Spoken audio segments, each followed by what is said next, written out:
For centuries, humanity has tried to define what true genius looks like. Kings ruled, philosophers argued, scientists calculated, artists painted.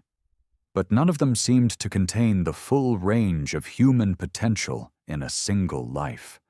Then there was Leonardo da Vinci, a man who painted the most studied face in history while secretly cutting open human bodies to understand how muscles pull and organs breathe. A man who designed flying machines centuries before engines existed, who studied rivers as if they were living organisms, and who treated art not as decoration, but as applied science. He was not simply ahead of his time. He ignored the very idea of time limits. Born without privilege, without formal classical education, and locked out of universities, Leonardo turned the natural world itself into his classroom. The question is unavoidable. Was the Renaissance great because it produced Leonardo da Vinci, or did Leonardo da Vinci become an era of his own? Before we dive deeper, ignite that like button and prepare for the revelations to come. Tell me in the comments where you are listening from, what time it is there. And as always with our videos, the visuals are here to add context, but they aren't necessary to follow along. Thank you for always having our back. Prepare yourself, and let's dive in. The year is 1452, and the origin of a mind that would eventually stretch beyond art, science, and philosophy does not begin in a palace, a university, or a cathedral. It begins in mud. In the quiet Tuscan hamlet of Anchiano, surrounded by olive groves, vineyards, and unpaved paths shaped by rain and feet rather than geometry, Leonardo is born far from the intellectual machinery of Florence. This distance matters. Here, the rhythms of life are dictated by seasons, animals, water, and soil. Long before Leonardo learns to write, he learns to watch. The curve of a bird's wing as it lifts from a tree, the way water cuts channels through earth after a storm, the slow mechanics of muscles beneath a horse's skin. This environment does not educate him in the formal sense, but it programs him. Leonardo enters the world marked by a social fracture that will define him. He is illegitimate. His father, Ser Piero da Vinci, is a respected notary, a profession that in 15th century Italy sits at the center of legal power and property control. Notaries are men of structure, language, and order. His mother, Caterina, is none of these. She is a woman of the countryside, likely a peasant, possibly an orphan, bound to land rather than law. Their union produces a child who exists between worlds, acknowledged but never fully admitted. This single fact closes doors before Leonardo even knows they exist. Universities are barred to him.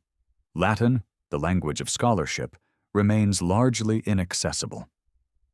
Classical texts, the intellectual currency of the Renaissance elite, are not his inheritance. What appears as a disadvantage becomes his defining freedom. While other gifted boys memorize Aristotle, Leonardo memorizes wind. While others debate philosophy through inherited arguments, he interrogates reality directly. He cannot appeal to authority, so he does not trust it. This absence of formal schooling forces him into a radical position for his time. Knowledge must be proven by observation. The world itself becomes his primary source. Nature is not a backdrop. It is a system waiting to be decoded. Leonardo's early childhood is fragmented. He spends his first years with his mother, then is absorbed into his father's extended household, where legitimacy still defines inheritance and status. Caterina disappears from his daily life, leaving behind a quiet, emotional vacancy that will echo through his art. His relationship with Ser Piero is distant and transactional. The father opens doors, but never steps fully inside his son's inner world. This combination of early separation and partial belonging cultivates a lifelong fascination with the individual, isolated figures, internal emotion, and unspoken psychological states. Faces in Leonardo's future paintings will never be empty. They will think. The countryside around Vinci becomes his first laboratory. Leonardo does not observe passively. He dissects phenomena mentally long before he dissects bodies physically. When he watches water flow, he is not content with motion alone. He wants to know why it curls into spirals, why it accelerates in narrow channels, why it eats away stone but leaves patterns behind. Decades later, these same questions will fill pages of his notebooks with diagrams of vortices, canal systems, and hydraulic machines. The science begins here, barefoot, kneeling beside streams. Animals are his second great teachers. Leonardo's sensitivity toward them is unusual even by modern standards. Stories later circulate of him buying caged birds simply to release them. This is not sentimentality. It is empathy paired with analysis. He studies how wings generate lift, how joints rotate, how balance is maintained in motion. The mechanics of life fascinate him more than symbolic meaning. When he later sketches flying machines, they do not resemble angels or mythological creatures. They resemble birds stripped down to function. Nature does not inspire him aesthetically first. It instructs him. Light becomes the third obsession. In the open Tuscan landscape, light is not static. It shifts, scatters, softens edges, and changes color with distance.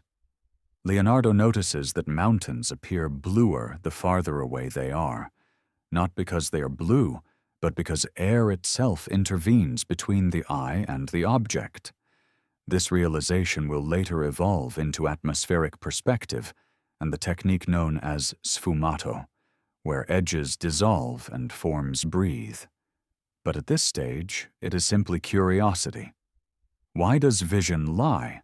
Why does perception change with position? These questions root his art in optics long before optics becomes a formal science. Leonardo's childhood contains no single moment of revelation. Instead, it is an accumulation of micro-discoveries. Each observation reinforces a belief that truth is not inherited, but extracted. This belief quietly separates him from his century. Renaissance humanism still reveres ancient authority. Leonardo respects no text he has not tested against experience.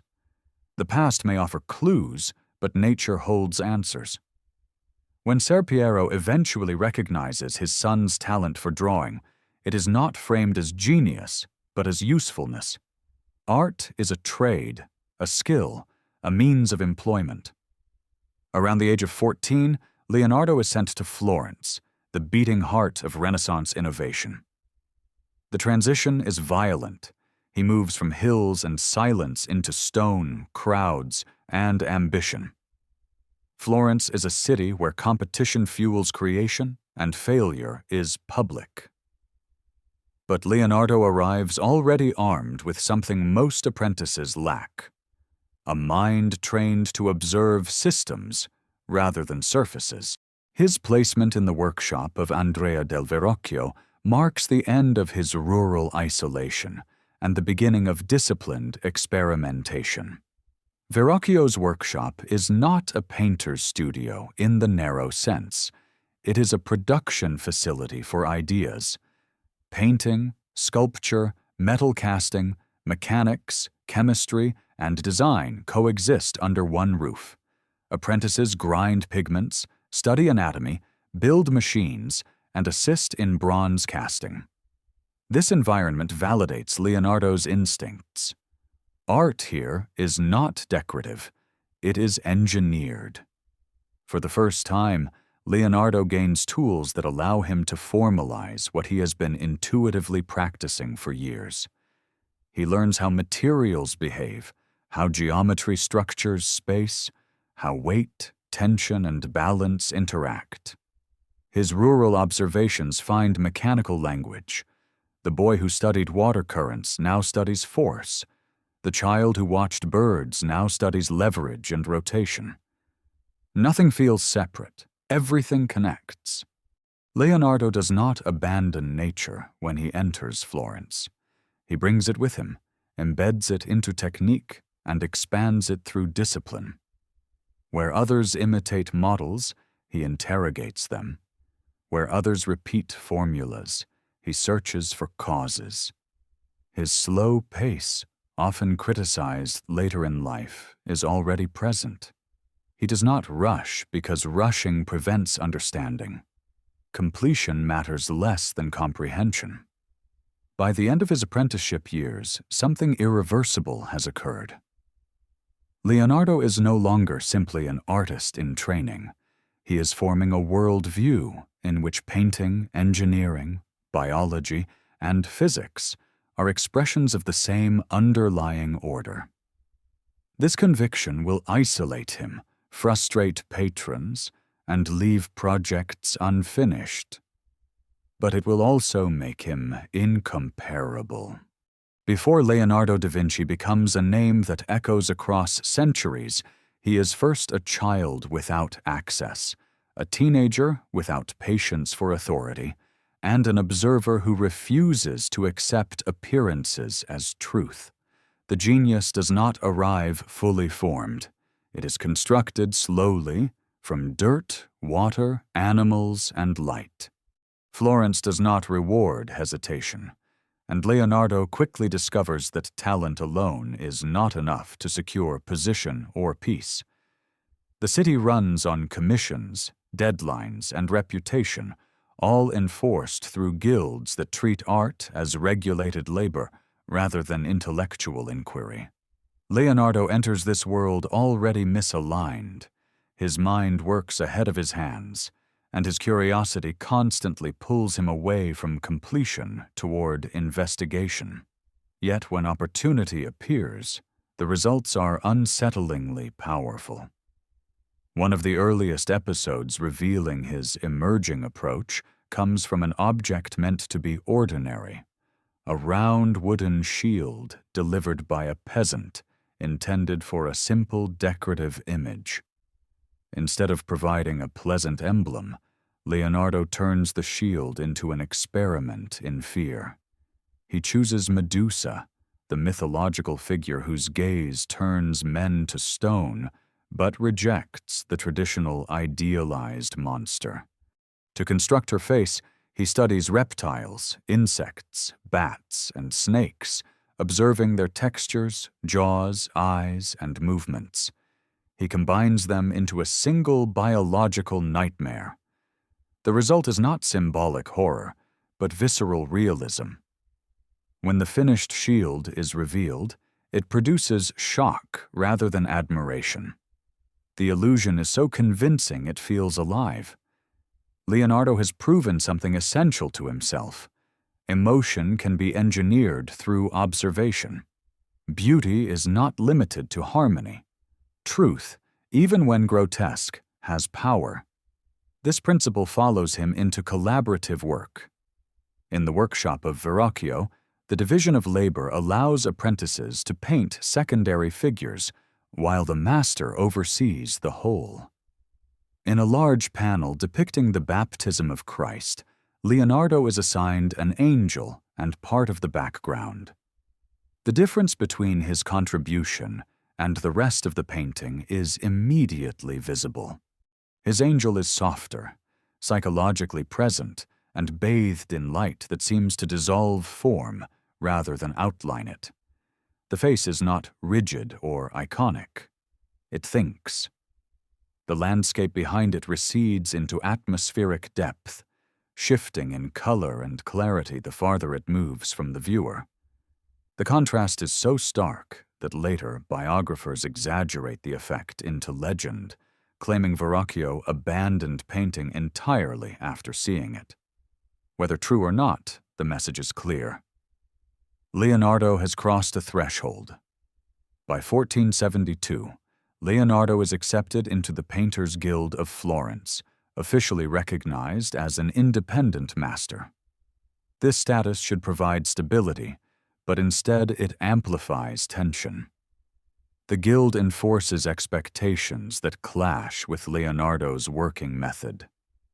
Paintings are expected to follow established processes, use approved techniques, and be delivered on time. Leonardo violates all three. He experiments relentlessly with materials, often inventing new mixtures of pigments and binders. He revises compositions endlessly. He delays delivery not out of negligence, but because he is solving problems that no one has asked him to solve. To Leonardo, painting is not a craft. It is a science of vision. It demands knowledge of geometry to construct space, optics to model light, anatomy to render movement, and psychology to convey emotion.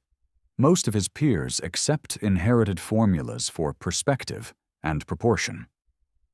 Leonardo tests them against perception. When they fail, he discards them. This attitude appears clearly in one of his earliest independent religious works, the Annunciation. At first glance, the scene is traditional. The angel Gabriel kneels before Mary, delivering the message that defines Christian theology. But the execution undermines convention. The landscape stretches into vast distance, dissolving into mist and pale blue tones. The wings of the angel resemble those of real birds, complete with layered feathers studied from life. Critics find this troubling. Divine messengers, they argue, should not resemble animals. Leonardo disagrees. For him, truth does not diminish the sacred. It reveals it. The most radical feature of the painting is subtle. The architectural lectern beside Mary appears distorted when viewed head-on. Her arm seems elongated, the proportion slightly off. This is not error. The painting is designed to be seen from a specific angle, likely from below and to the side. From that position, the geometry resolves perfectly. Leonardo has painted not an abstract ideal, but an experience. He is accounting for how a body moves through space and how vision adapts. The painting corrects itself through the observer. Despite these innovations, Leonardo's Florentine period becomes defined by incompletion. Works like St. Jerome in the Wilderness Stall in early stages. The figure is anatomically powerful, stripped of comfort, rendered with intense structural clarity, yet the painting remains unfinished. Patrons grow impatient. Leonardo has already extracted what he needs from the project. He has solved the anatomical and emotional problems. The remaining labor feels mechanical. His interest evaporates. This pattern frustrates the commercial ecosystem of Florence. Leonardo's mind moves faster than production allows. He begins to feel constrained by a city that rewards speed and spectacle. Competition intensifies. Younger artists rise. The atmosphere becomes hostile to delay. Leonardo senses that his future does not lie in competing for altarpieces. At the same time, his interests expand beyond painting. He fills notebooks with studies of mechanics, architecture, water management, and human anatomy. These are not idle sketches. They are systematic investigations. Florence offers limited space for this breadth. What Leonardo needs is a patron who values utility as much as beauty. He finds one by abandoning the language of art altogether. When he writes to Ludovico Sforza, the ruler of Milan, He does not present himself as a painter. He presents himself as a military engineer. The letter reads like a blueprint for future warfare. Portable bridges, siege machines, armored vehicles. Only at the end does he casually mention that he can also paint and sculpt. This is not humility. It is strategy. Leonardo understands power. He offers what power requires. Milan accepts him not as an artist, but as a problem solver. The shift is immediate and transformative. For the first time, Leonardo's mechanical imagination finds institutional support. He designs fortifications, studies canal systems, and applies his childhood observations of water flow to large-scale infrastructure. The boy who knelt by Tuscan streams now reshapes entire regions. Yet even as his engineering flourishes, painting does not disappear. It deepens. Portraits like that of Cecilia Gallerani emerge, infused with motion and psychological presence. Her body turns one way, her head another, as if reacting to something just beyond the frame. She is not posed, she is interrupted. The animal she holds, an ermine, is rendered with anatomical precision and symbolic complexity, merging political meaning with biological truth. Leonardo's Milanese period confirms what Florence resisted. His genius cannot be confined to a single discipline. He moves effortlessly between war machines and portraits, hydraulic systems, and theatrical spectacle. The same mind designs tanks and stage machinery, both driven by geometry and force. What Florence could not accommodate, Milan amplifies. Leonardo becomes neither court painter nor engineer, but something unprecedented. A thinker who treats every problem, whether aesthetic or violent, as a system to be understood. His life begins to fracture into parallel pursuits, all driven by the same relentless need to know how things work. The transformation is complete. Leonardo is no longer searching for a place within Renaissance culture. He is constructing a method that stands apart from it, one observation at a time. Milan grants Leonardo something Florence never could: scale. Under the rule of Ludovico Sforza, ambition is measured in size, permanence, and spectacle, and Leonardo's mind expands to match it. Here, he is not constrained to panels and chapels. He is invited to reshape space itself. Canals, fortifications, monuments, ceremonies, everything becomes an opportunity to test ideas at a magnitude previously unthinkable. The court does not demand speed, it demands impact. Leonardo moves easily between disciplines because, to him, they are not separate. The same principles govern water flowing through a canal, light traveling across a face, and force transferring through a machine. Milan becomes his proving ground, and the most obsessive project of this period emerges as a challenge that combines all his skills: the colossal equestrian monument honoring Francesco Sforza, the founder of the dynasty. The vision is extreme. Leonardo does not design a statue. He designs the largest bronze horse ever conceived. Nearly 7 meters tall, rearing with controlled power, it is meant to dwarf Roman precedents and proclaim Milanese dominance. This is not symbolic sculpture. It is engineering disguised as art. The problem is not how to model a horse, but how to make molten metal behave on an unprecedented scale. Leonardo immerses himself in metallurgy. He studies the behavior of bronze under heat, the flow of liquid metal, the structural weaknesses caused by uneven cooling. The casting method required, known as lost wax casting, involves building a massive clay core, coating it in wax sculpted with final detail, then encasing the whole structure in an outer mold. When heated, the wax melts away, leaving space for molten bronze to fill. At this scale, failure is almost guaranteed. A single crack, a moment of hesitation during pouring, and the entire structure collapses. For over a decade, Leonardo plans obsessively. He designs furnaces capable of producing consistent heat. He calculates the precise channels through which metal must flow to prevent turbulence. He draws cross-sections of the horse as if it were an architectural structure rather than a sculpture. The process consumes him. When a full-scale clay model is finally unveiled in 1493, it shocks the court. The horse appears alive, muscles tense, weight balanced in motion.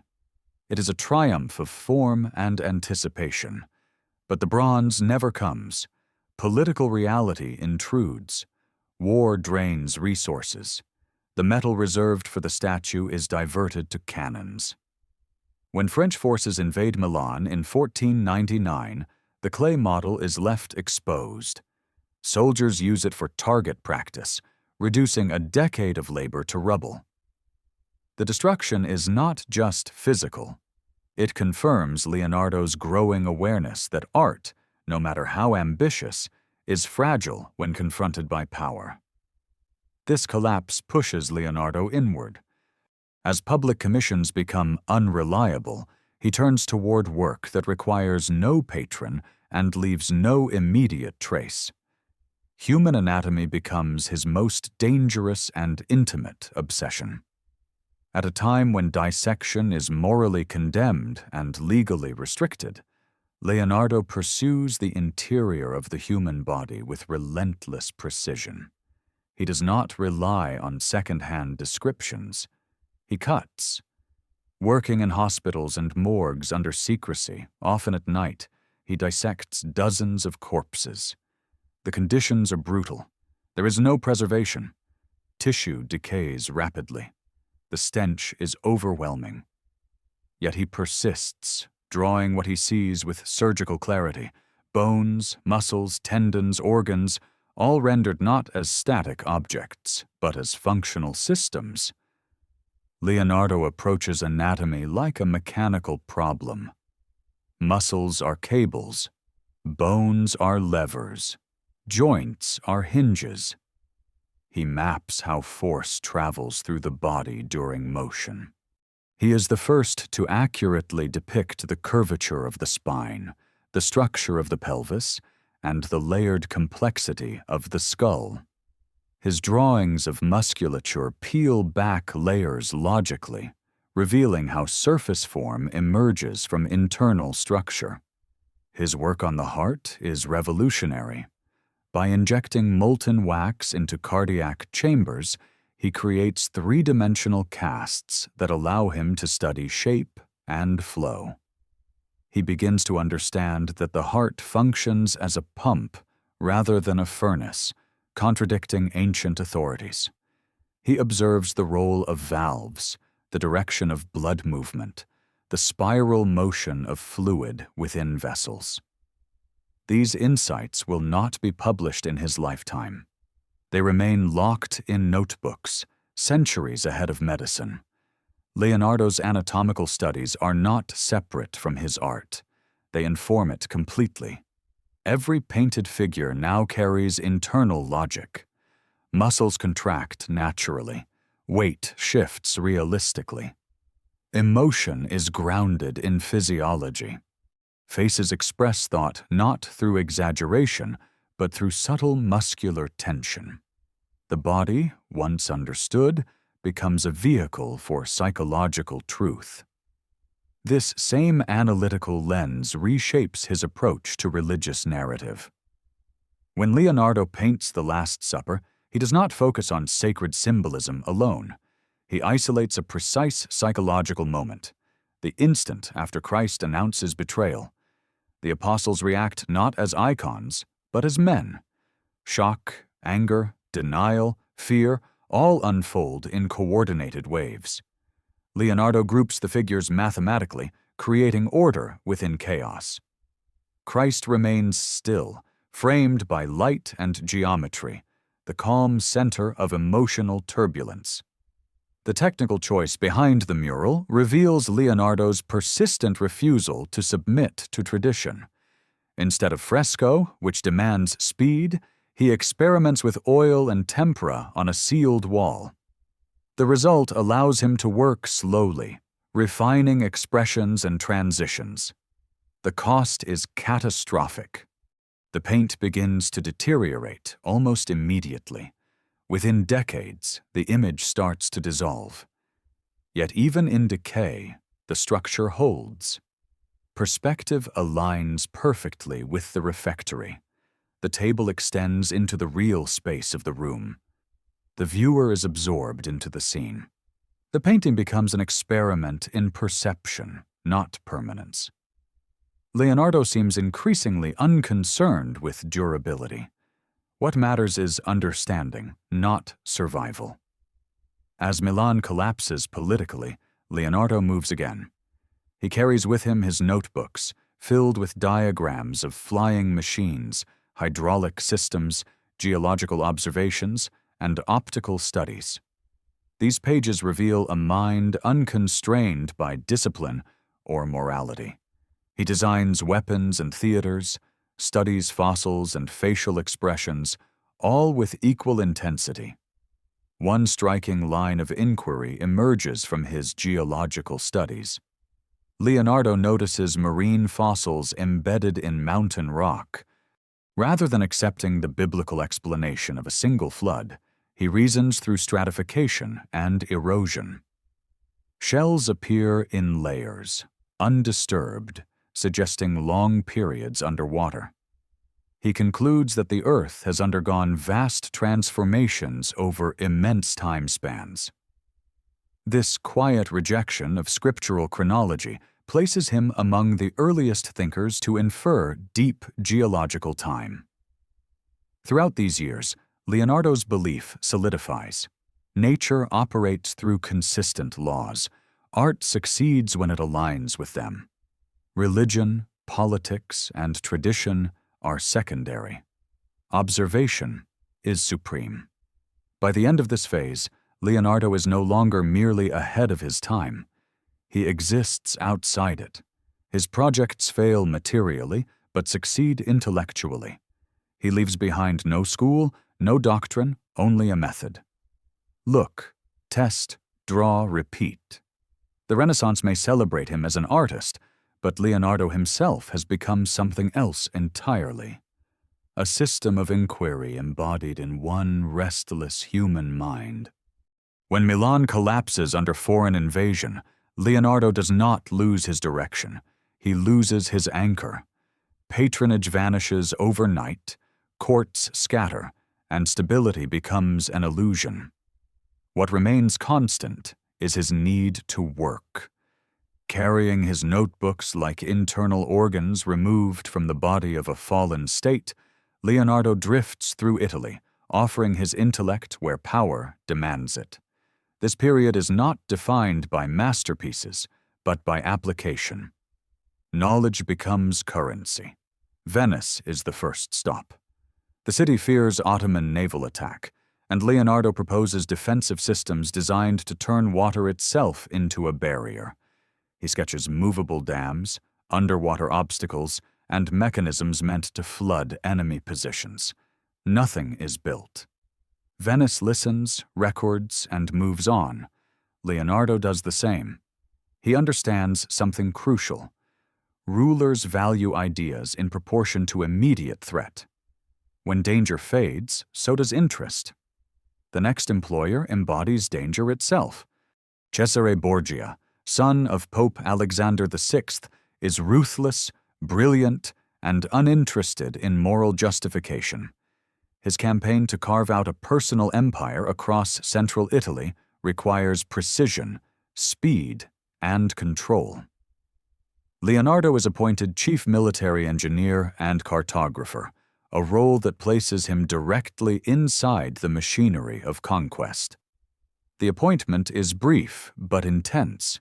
He travels constantly, inspecting fortresses, analyzing terrain, and redesigning defensive systems. This work produces one of Leonardo's most quietly revolutionary achievements: modern cartography. Medieval maps prioritize symbolism and narrative over accuracy. Cities float in abstract space, distances bend, orientation is flexible. Borgia needs something else entirely. He needs truth measured in angles and scale. Leonardo delivers. Using compasses, measuring chains, and geometric triangulation, Leonardo produces maps that resemble aerial photographs centuries before flight exists. The map of Imola stands apart.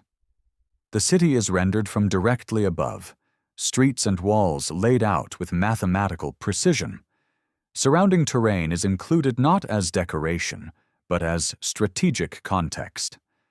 Elevation, water flow, and access routes are all encoded visually. This is geography transformed into an instrument of power. Leonardo's maps do more than guide armies. They represent a shift in worldview. Space is no longer imagined, it is quantified. Nature becomes something that can be surveyed, predicted, and controlled. The same mind that once sketched birds now abstracts entire regions into systems. Despite the success of this work, Leonardo does not remain with Borgia. Whether through discomfort or opportunity, he returns to Florence, now transformed into the arena of the High Renaissance. The city that once rejected his pace now greets him as a legend. But admiration does not bring harmony. Florence is volatile, crowded with ambition, and dominated by a younger generation that works faster and louder. Here, Leonardo collides with Michelangelo. The contrast is immediate and public. Michelangelo's art is sculptural, muscular, confrontational. His figures strain and dominate space. Leonardo's art is atmospheric, subtle, and psychological. Where Michelangelo emphasizes force, Leonardo emphasizes perception. The rivalry is not merely personal. It represents two incompatible philosophies of creation. This conflict is formalized in a monumental commission.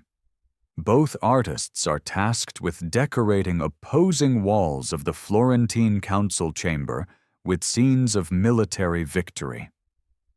Leonardo chooses the Battle of Anghiari, focusing on a chaotic struggle over a standard. His composition is a knot of horses and men locked in violent motion. Faces contort, muscles clash. The energy is animalistic and relentless. True to form, Leonardo rejects traditional fresco technique yet again. He experiments with encaustic painting, using wax-based pigments meant to be fused to the wall with heat. The theory is sound. The execution fails. The paint melts, slides, and refuses to set. Leonardo abandons the project, leaving behind only preparatory drawings and fragments. Michelangelo's work also remains incomplete, but the contrast in approach is clear. Michelangelo commits to force. Leonardo commits to experiment. Florence, impatient with both, eventually covers the walls with other decorations. The competition produces no finished monument, but it exposes Leonardo's greatest weakness. Execution is always secondary to inquiry. Amid this turbulence, Leonardo begins work on what will become the most analyzed painting in history. The portrait is small, private, and unassuming. A woman sits before him, her identity less important than her presence. Leonardo approaches the face as a living system. Muscles around the mouth and eyes are layered with infinitesimal transitions of light and shadow. There are no lines, only gradients. This technique, known as Sfumato, is not stylistic indulgence. It is optical realism. Leonardo understands that the human eye never perceives sharp boundaries. Light scatters, air intervenes, Forms dissolve at the edges. By eliminating outlines, he forces the viewer's perception to complete the image. The smile appears to change because it exists at the threshold of recognition. The landscape behind the figure is equally deliberate. Rivers twist unnaturally, mountains erode into mist. There is no identifiable place. Instead, the terrain resembles a geological dream, shaped by erosion over immense time. Human presence floats between stability and flux. The painting becomes a meditation on impermanence, disguised as a portrait. Leonardo carries this painting with him for years, refusing to deliver it. It is never finished because, in his mind, it cannot be. Perception shifts. Light changes. Completion implies stasis, and Leonardo resists stasis instinctively. During this period, his notebooks overflow with studies of light, shadow, and the eye. He explores the camera obscura, understanding how an image passes through a small aperture and projects inverted onto a surface. He compares this process to human vision, recognizing that the brain must actively interpret sensory data. Seeing is not passive, it is constructed. This insight unifies his work. Painting, anatomy, geology, cartography, all depend on perception. Reality exists, but understanding requires mediation. Leonardo paints not objects, but the act of seeing them. By now he moves constantly. Florence, Milan, Rome, each city offers resources and frustration in equal measure. Younger artists dominate commissions. The church demands orthodoxy. Patrons demand speed. Leonardo slows further, retreating into study. Yet his influence deepens precisely because he refuses to conform. He leaves behind fragments, not monuments, ideas, not systems. His legacy becomes subterranean, flowing beneath disciplines rather than defining one. Leonardo da Vinci no longer belongs to any city. He belongs to a method. Observe without prejudice. Measure without assumption. Represent without illusion. The Renaissance produces many masters. It produces only one mind that refuses to be mastered by its time. Rome receives Leonardo da Vinci with ceremony, but little patience. By the time he arrives under the patronage of Giuliano de' Medici, the city is dominated by younger, more aggressive talents. Raphael moves effortlessly through papal commissions, Michelangelo commands entire ceilings, and architecture becomes the favored language of power. Leonardo, now past 60, is respected but sidelined. He is given rooms, a stipend, and freedom, but freedom without urgency. For a mind driven by problems, this is a quiet exile. Rather than competing for grand religious commissions, Leonardo turns inward and outward at the same time. He studies motion in its purest forms, how birds rise without flapping, how air resists and yields, how water behaves when constrained, released, accelerated. Flight returns as an obsession, not as fantasy, but as mechanics. His notebooks fill with studies of wings, gears, pulleys, and human-powered devices. These machines are not meant to defy nature. They are meant to collaborate with it. Leonardo understands a fundamental limitation. Human muscle is weak compared to gravity. His designs evolve accordingly. Early ornithopters give way to gliders, structures that rely on lift rather than force. He studies wind currents and elevation, realizing that successful flight depends on environment as much as apparatus. Though none of his machines leave the ground in his lifetime, the conceptual leap is decisive. Flight is no longer mythological. It is technical. Simultaneously, he deepens his investigations into water. Rivers, to Leonardo, are living systems. He maps erosion patterns, flood cycles, and sediment movement. He designs canal networks not just for transport, but for regulation, attempting to control floods through diversion and staged flow. His understanding of turbulence and vortices anticipates fluid dynamics by centuries.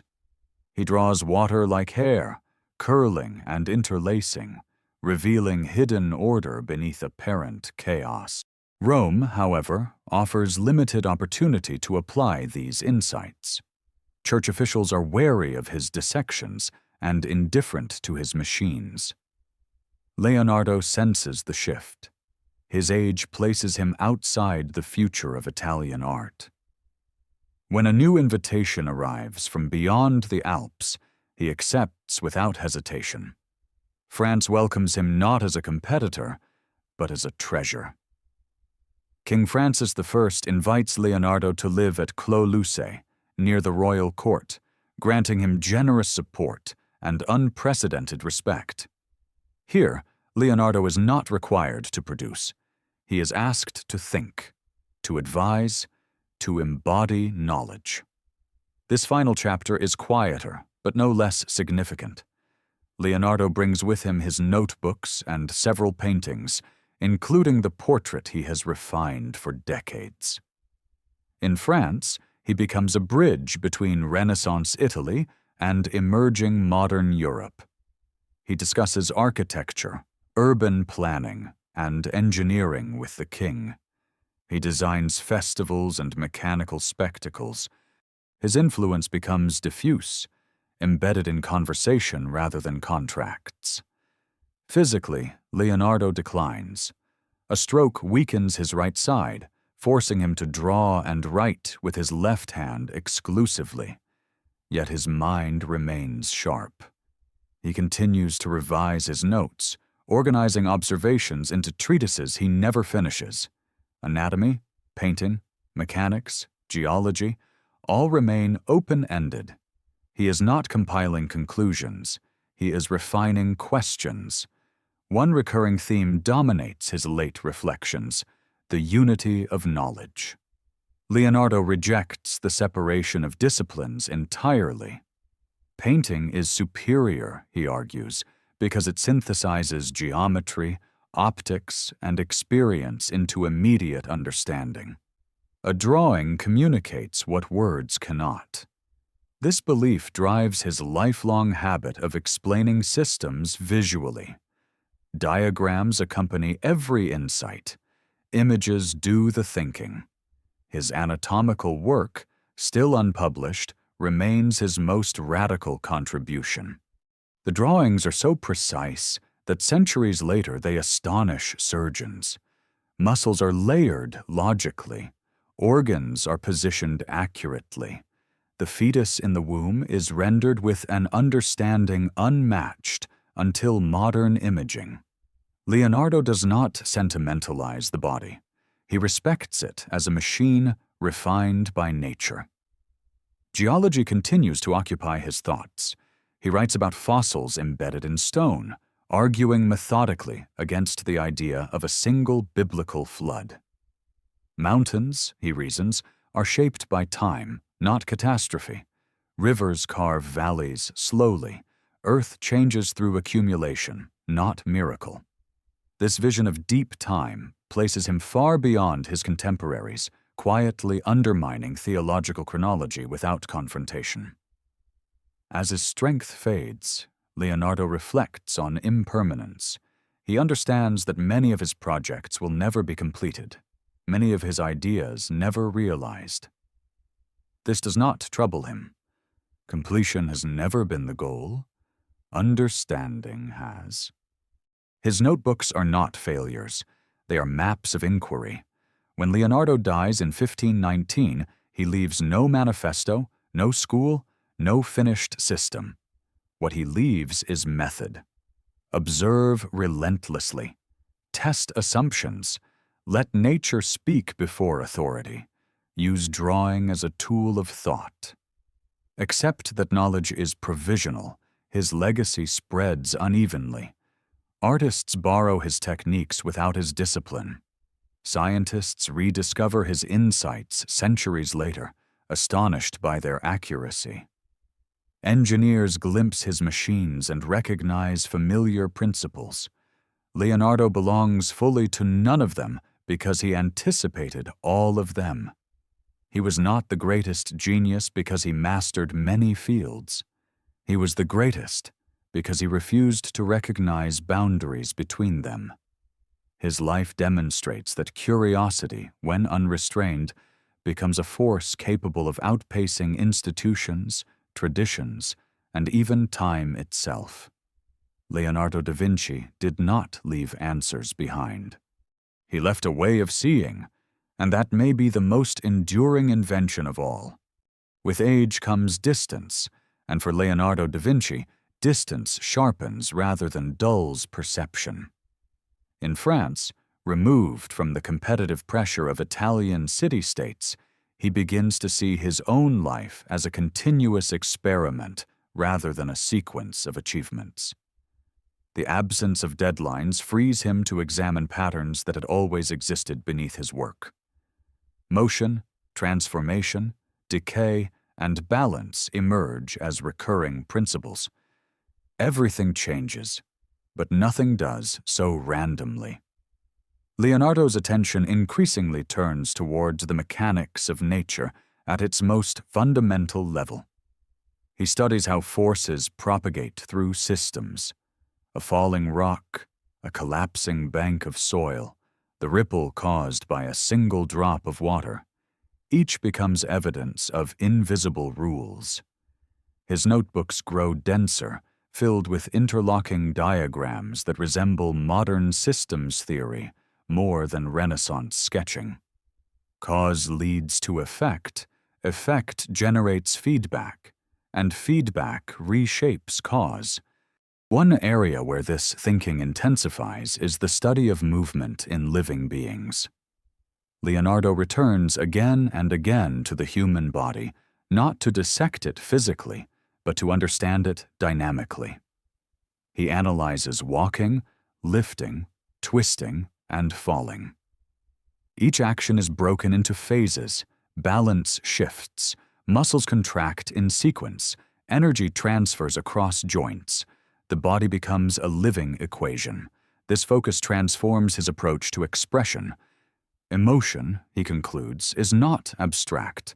It manifests through posture, tension, and micro-movements. Anger stiffens the neck and narrows the eyes. Fear withdraws the shoulders and lifts the hands. Joy relaxes the jaw and opens the chest. These observations are not artistic tricks. They are physiological truths. To paint a feeling accurately, one must understand how the body produces it. Leonardo's studies of the face grow increasingly subtle. He examines how expressions change depending on the observer's angle, lighting, and distance.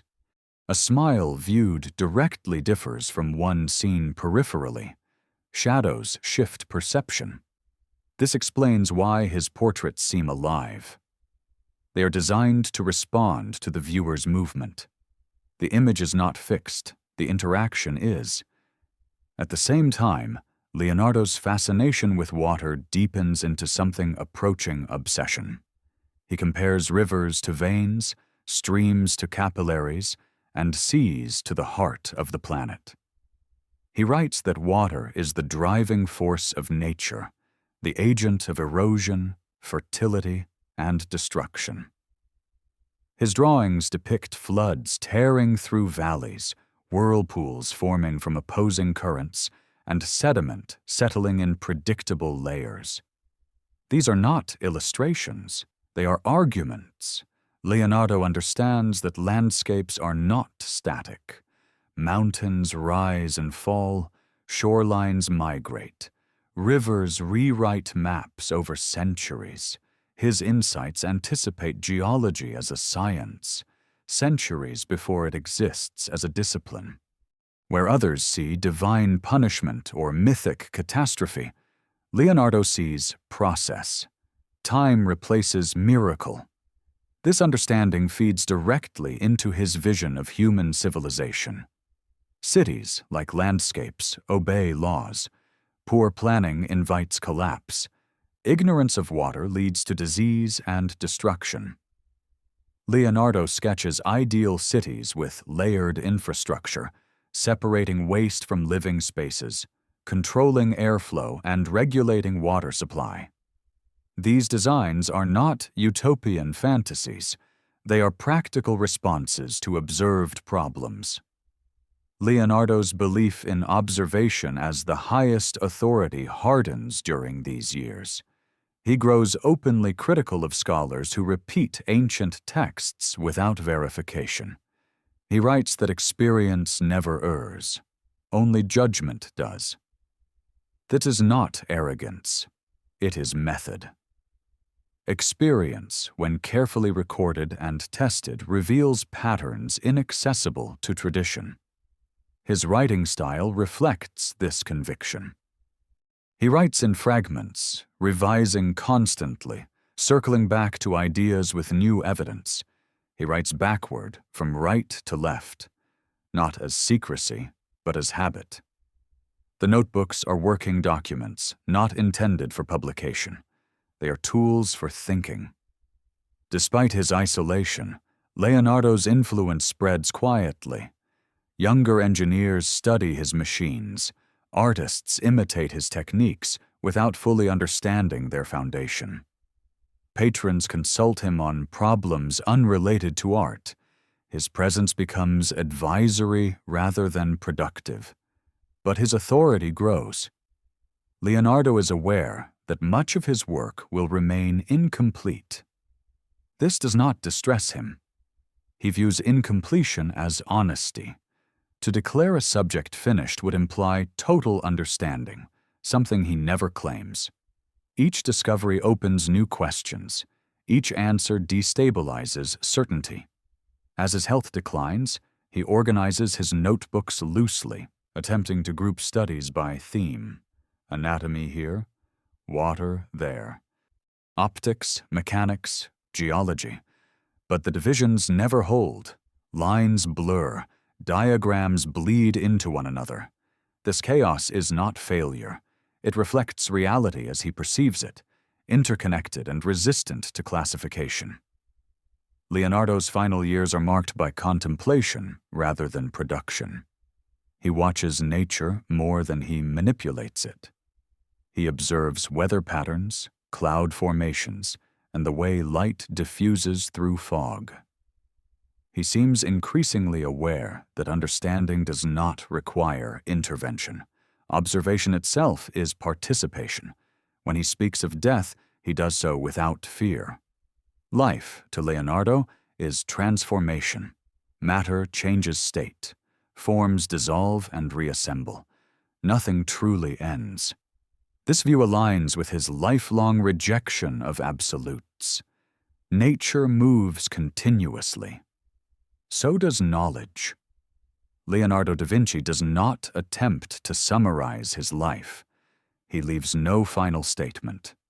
Instead, he leaves traces, drawings, notes, unfinished works that demand engagement rather than admiration. To understand him, one must think as he thought, patiently, skeptically, visually. His genius lies not in answers preserved, but in habits cultivated. Observe deeply. Question relentlessly. Accept uncertainty. Let complexity exist without forcing resolution. In this way, Leonardo's greatest creation is not a painting, a machine, or a theory. It is a method of seeing that refuses to be confined by time, discipline, or authority. That method continues to move long after the hand that drew it has gone still. As Leonardo da Vinci's physical world grows smaller, his intellectual horizon expands further than ever.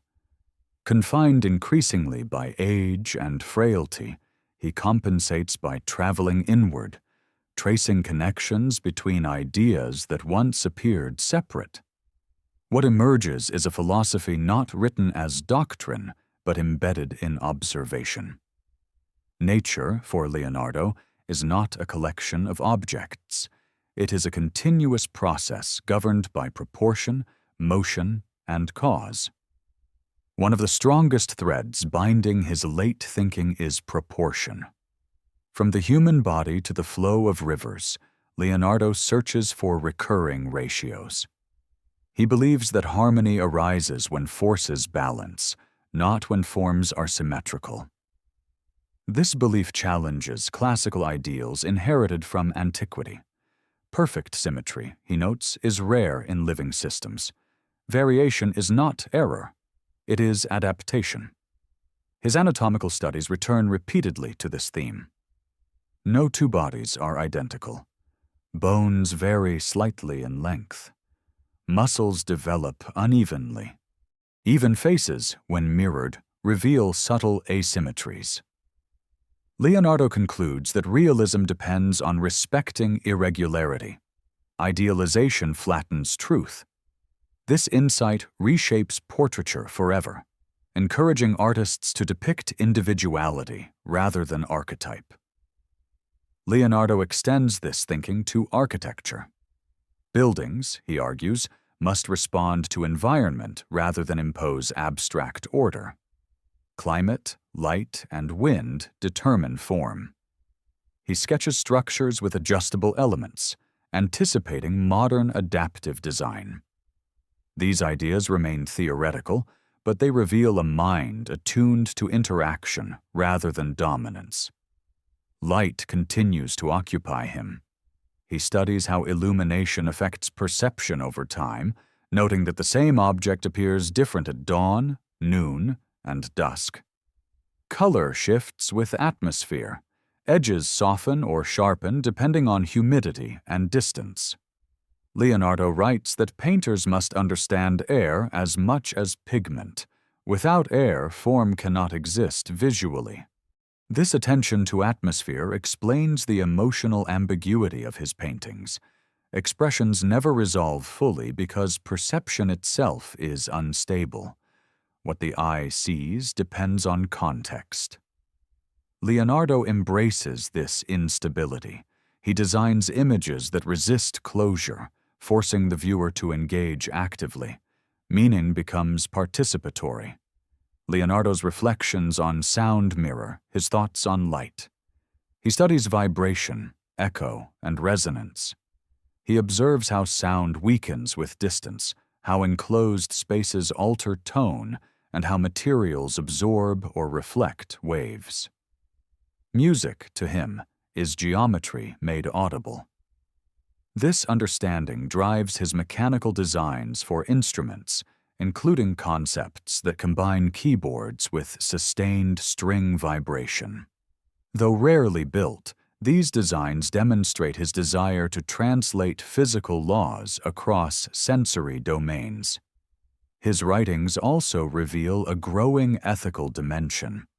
While Leonardo has designed weapons and served violent rulers, he increasingly expresses discomfort with destruction. He condemns war as bestial madness and criticizes human cruelty toward animals. This is not moralism born of doctrine, but of observation. He has seen systems collapse under violence. He understands that destruction disrupts balance. Leonardo's empathy toward animals intensifies. He studies their anatomy with the same respect he gives humans.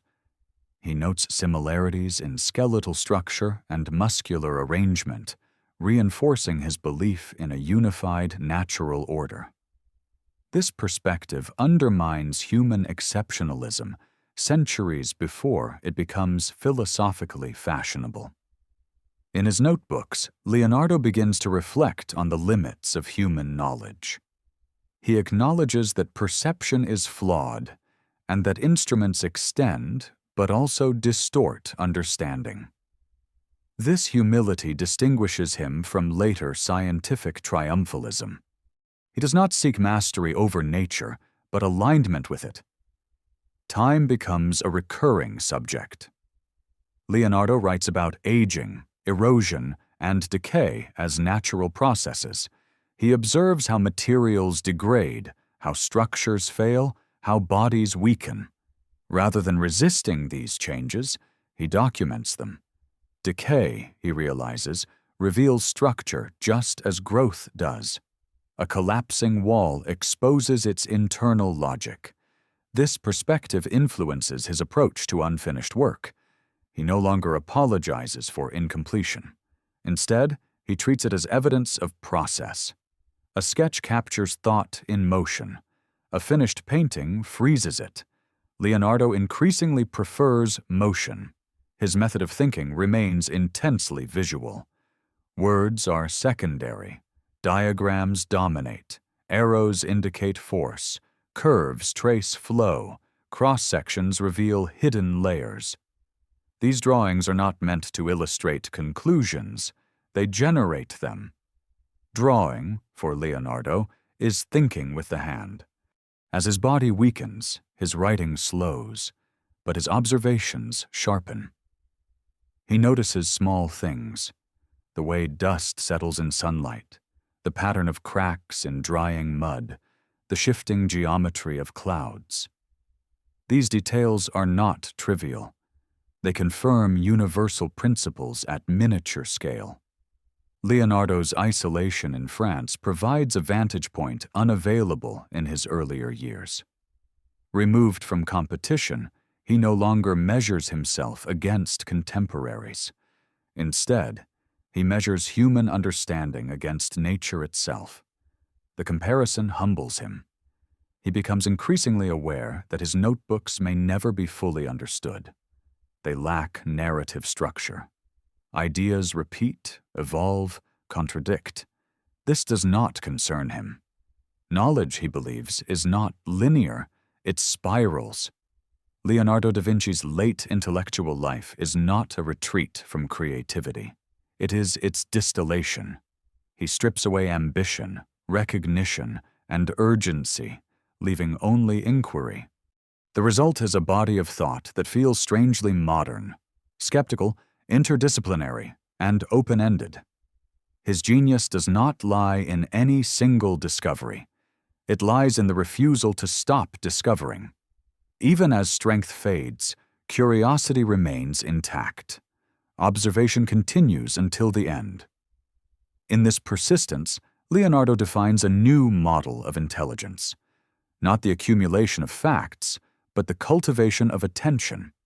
Not authority, but alignment with evidence. Not certainty, but disciplined wonder. That legacy endures. Not because it answers questions, but because it teaches how to ask them. Leonardo da Vinci's final years are often described as quiet, but quiet is not the same as empty. In the stillness of Clos Lucé, his mind continues to work with the same intensity that once fueled monumental projects. What changes is direction. The drive to build, to paint, to construct outwardly gives way to synthesis. Leonardo begins assembling the fragments of a lifetime into something resembling coherence, though never into closure.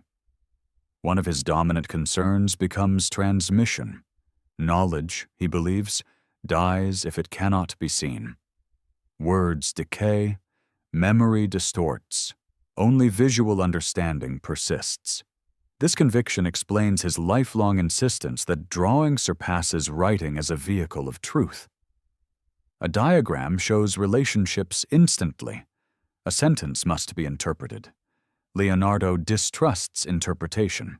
He revisits his anatomical drawings, refining lines, correcting proportions, annotating motion. These are not revisions for publication, but for accuracy. He is no longer racing time. He is aligning with it. The human body, once a subject of daring secrecy, now stands as proof of nature's engineering elegance. He recognizes that muscles do not merely move bones, they stabilize intention. Every action is anticipatory. Balance is negotiated before motion occurs. This insight deepens his understanding of gesture. In painting, a raised hand or turned head is never accidental. It signals internal decision. Leonardo believes that to depict action truthfully, one must capture the moment before it happens. The body reveals thought before words do. This belief underlies the uncanny psychological realism of his figures. They exist on the verge of change. Leonardo's studies of optics grow increasingly abstract. He experiments mentally with refraction, reflection, and shadow, imagining scenarios he cannot physically test. He writes about light as if it were a material substance, capable of pressure and weight. He compares rays to threads, weaving reality into visibility. These metaphors are not poetic indulgences. They are attempts to reason through phenomena that lack mathematical language in his time. He becomes acutely aware of perception's fragility. The eye, he notes, lies constantly. It exaggerates contrast, simplifies complexity, and fills gaps with expectation. This realization does not lead him to despair, but to caution. Truth must be approached indirectly, tested repeatedly from different angles. No single view suffices. This skepticism extends to authority. Leonardo's notebooks contain sharp critiques of scholars who rely on inherited texts rather than observation. He is particularly dismissive of arguments grounded in tradition alone. Knowledge, he insists, must be earned through experience. This stance isolates him philosophically, placing him closer to modern empiricism than Renaissance humanism. Yet Leonardo is not hostile to tradition. He simply refuses to obey it blindly. He studies ancient authors with interest, but only as starting points. When experience contradicts text, experience wins. This principle guides his geological thinking. Fossils embedded in mountains cannot be explained by myth alone. Layered sediment implies time. Slow change accumulates into transformation. Earth has a history independent of human narrative. Leonardo applies this reasoning inward as well. He examines aging not as decline, but as transition. Strength fades, precision shifts, observation deepens. He accepts these changes without resentment. The body, like a landscape, follows laws. Resistance only obscures understanding. His relationship with unfinished work becomes fully resolved in this period. He no longer sees incompletion as failure. A finished object suggests finality, but reality resists final forms. Leonardo's notebooks remain open because the world remains open. Each drawing is a pause, not an end point. The portrait he carries with him, refined endlessly, embodies this philosophy. The face remains suspended between expressions. The background flows without destination.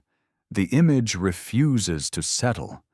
Viewers project meaning into ambiguity, completing the work through perception. Leonardo understands that art achieves its highest function when it activates the observer. As his health continues to decline, Leonardo dictates notes to assistants, occasionally sketching with a trembling hand. Even then, his curiosity persists. He asks about weather patterns, river levels, and new architectural techniques. He listens more than he speaks. Observation becomes his final discipline. Leonardo's presence at the French court is symbolic as much as practical. He represents a way of thinking that transcends national style. Italian Renaissance humanism merges quietly with emerging scientific inquiry. His influence is subtle, transmitted through conversation and example rather than institution. He does not seek disciples. He leaves no curriculum. Those who learn from him do so indirectly, absorbing habits rather than doctrines. This absence of formal legacy contributes to the myth of Leonardo as an isolated genius, but the reality is more complex. His ideas disperse slowly, resurfacing centuries later in anatomy, engineering, and art theory. When Leonardo reflects on death, he frames it as continuity rather than termination. Matter transforms. Motion ceases in one form and resumes in another. This view aligns seamlessly with his lifelong observation of cycles. Rivers erode mountains. Mountains feed plains. Life reorganizes itself endlessly. Leonardo da Vinci dies without completing his grand treatises, without seeing his machines fly, without resolving the systems he uncovered. Yet nothing feels unfinished in his thinking. He accepts uncertainty as permanent. Knowledge, he understands, is asymptotic. One can approach truth indefinitely without arriving. This acceptance marks his final intellectual evolution. Early in life, he chased solutions. Now, he cultivates understanding. The difference is profound. Solutions close questions. Understanding keeps them alive. Leonardo's legacy, then, is not a body of work, but a posture toward reality. Attend carefully. Measure patiently. Doubt respectfully. Draw what you see, not what you expect. Allow complexity to remain complex. In an age obsessed with mastery, Leonardo chose alignment. In a culture seeking answers, he preserved inquiry. That choice ensures that his mind, more than his name, continues to move through time. After Leonardo da Vinci's death, his influence does not end. It fractures. Without a single treatise to define his ideas, his legacy disperses unevenly across disciplines, absorbed in fragments by artists, engineers, anatomists, and thinkers who rarely recognize the common source. This diffusion is not accidental.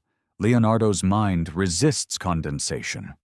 What survives is not a doctrine, but a way of working that quietly reshapes how knowledge is pursued. In art, his impact becomes visible almost immediately. Painters adopt softer transitions between light and shadow, imitating the atmospheric depth that gives Leonardo's figures psychological presence. Yet many misunderstand the reason behind the technique.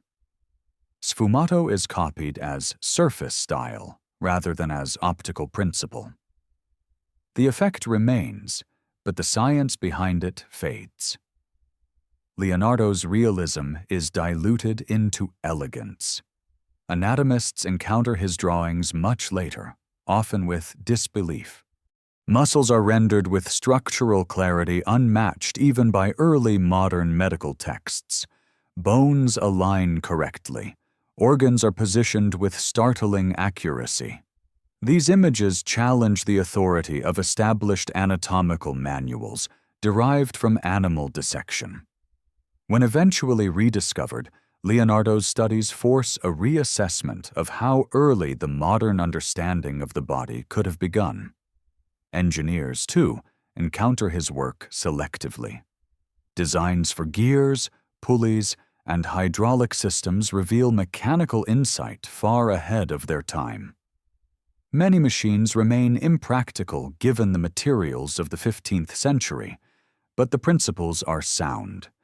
Force transmission, leverage, rotational motion, all are explored systematically. Leonardo treats mechanics not as craft, but as logic. What unites these scattered influences is method. Leonardo never separates theory from observation. He distrusts abstract reasoning that lacks physical evidence. Every idea must confront reality. This insistence anticipates the scientific method long before it is formalized. Hypothesis emerges from observation, not authority. Experiment follows curiosity, not tradition.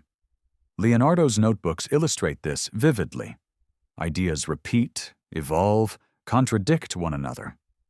This is not inconsistency. It is refinement. He revisits problems with new data, adjusting conclusions. Knowledge remains provisional. Certainty is avoided. This attitude distinguishes him sharply from later thinkers, who seek universal laws expressed as final truths. His treatment of nature reinforces this stance. Leonardo does not view the natural world as static or hierarchical. Humans do not occupy the top of a fixed order. Instead, they participate in systems governed by the same principles as rivers, animals, and weather. This perspective undermines anthropocentrism centuries before it becomes philosophically explicit. Time, in Leonardo's worldview, is expansive. Geological formations testify to slow change. Erosion operates imperceptibly but relentlessly. Life adapts through gradual adjustment. These insights position Leonardo as an early thinker of deep time, challenging compressed historical narratives rooted in theology. This temporal awareness influences his understanding of human achievement. Buildings crumble, paintings decay, machines break. Only method persists. Leonardo does not seek immortality through monuments. He invests in understanding, knowing that ideas outlast objects when they can be reactivated. His reluctance to publish becomes more comprehensible in this context. Publication implies closure. Leonardo avoids closure instinctively. To publish would fix ideas prematurely, subjecting them to misinterpretation and dogma. By leaving his work unfinished, he preserves flexibility. Future minds must reconstruct meaning actively rather than consume it passively. This creates a paradox. Leonardo's absence from formal scientific history delays recognition of his insights, but it also prevents their ossification. When rediscovered, his ideas appear astonishingly modern because they were never canonized and outdated. In art theory, Leonardo's emphasis on perception reshapes how representation is understood. Painting becomes not imitation, but interpretation of how vision works. This shift influences later explorations of realism and impression, even if indirectly. Artists begin to consider the observer as part of the work, an idea that echoes Leonardo's insistence on participatory perception. In medicine, his anatomical drawings eventually support a more empirical approach. Observation replaces deference. Bodies are studied as systems, not symbols. Leonardo's integration of structure and function prefigures biomechanics and modern physiology. In engineering, his notebooks inspire a view of machines as extensions of natural principles rather than arbitrary constructions. Water drives motion. Wind provides lift. Geometry governs stability. This alignment with nature becomes foundational to later technological development. Yet Leonardo's most enduring contribution lies in intellectual posture. He demonstrates that curiosity need not be justified by immediate utility. He studies because understanding is valuable in itself. This stance challenges utilitarian approaches to knowledge that prioritize outcome over process. Leonardo's life also exposes the cost of such independence. He struggles with patronage, leaves projects unfinished, and exists often at the margins of institutional power. His freedom comes at the expense of stability. Genius, in his case, is not rewarded with ease. This tension becomes instructive. Leonardo embodies the risk of pursuing knowledge without compromise. His achievements emerge despite obstacles, not because of support. This reality tempers romantic narratives of genius, revealing discipline, patience, and endurance beneath inspiration. As centuries pass, Leonardo becomes mythologized. Stories exaggerate his brilliance, simplifying his complexity into legend. The real Leonardo is more demanding. He requires effort to understand. His notebooks resist easy interpretation. His drawings ask for attention rather than admiration. This difficulty is integral to his legacy. Leonardo does not offer answers neatly packaged. He offers problems rendered visible. To engage with his work is to think alongside him, tracing connections rather than memorizing conclusions.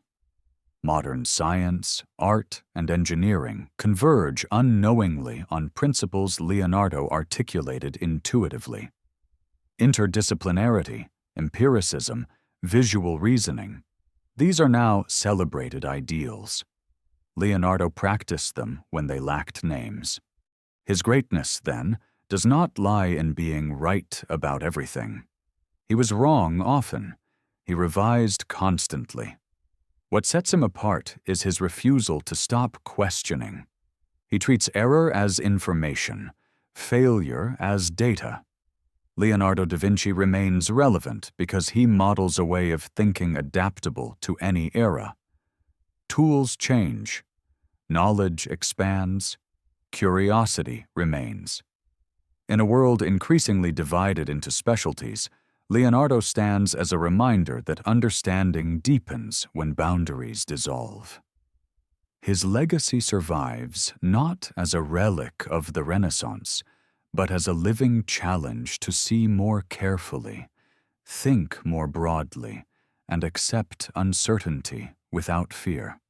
Leonardo da Vinci's reputation has grown so vast that it often obscures the most radical aspect of his legacy. He never believed knowledge could be finished.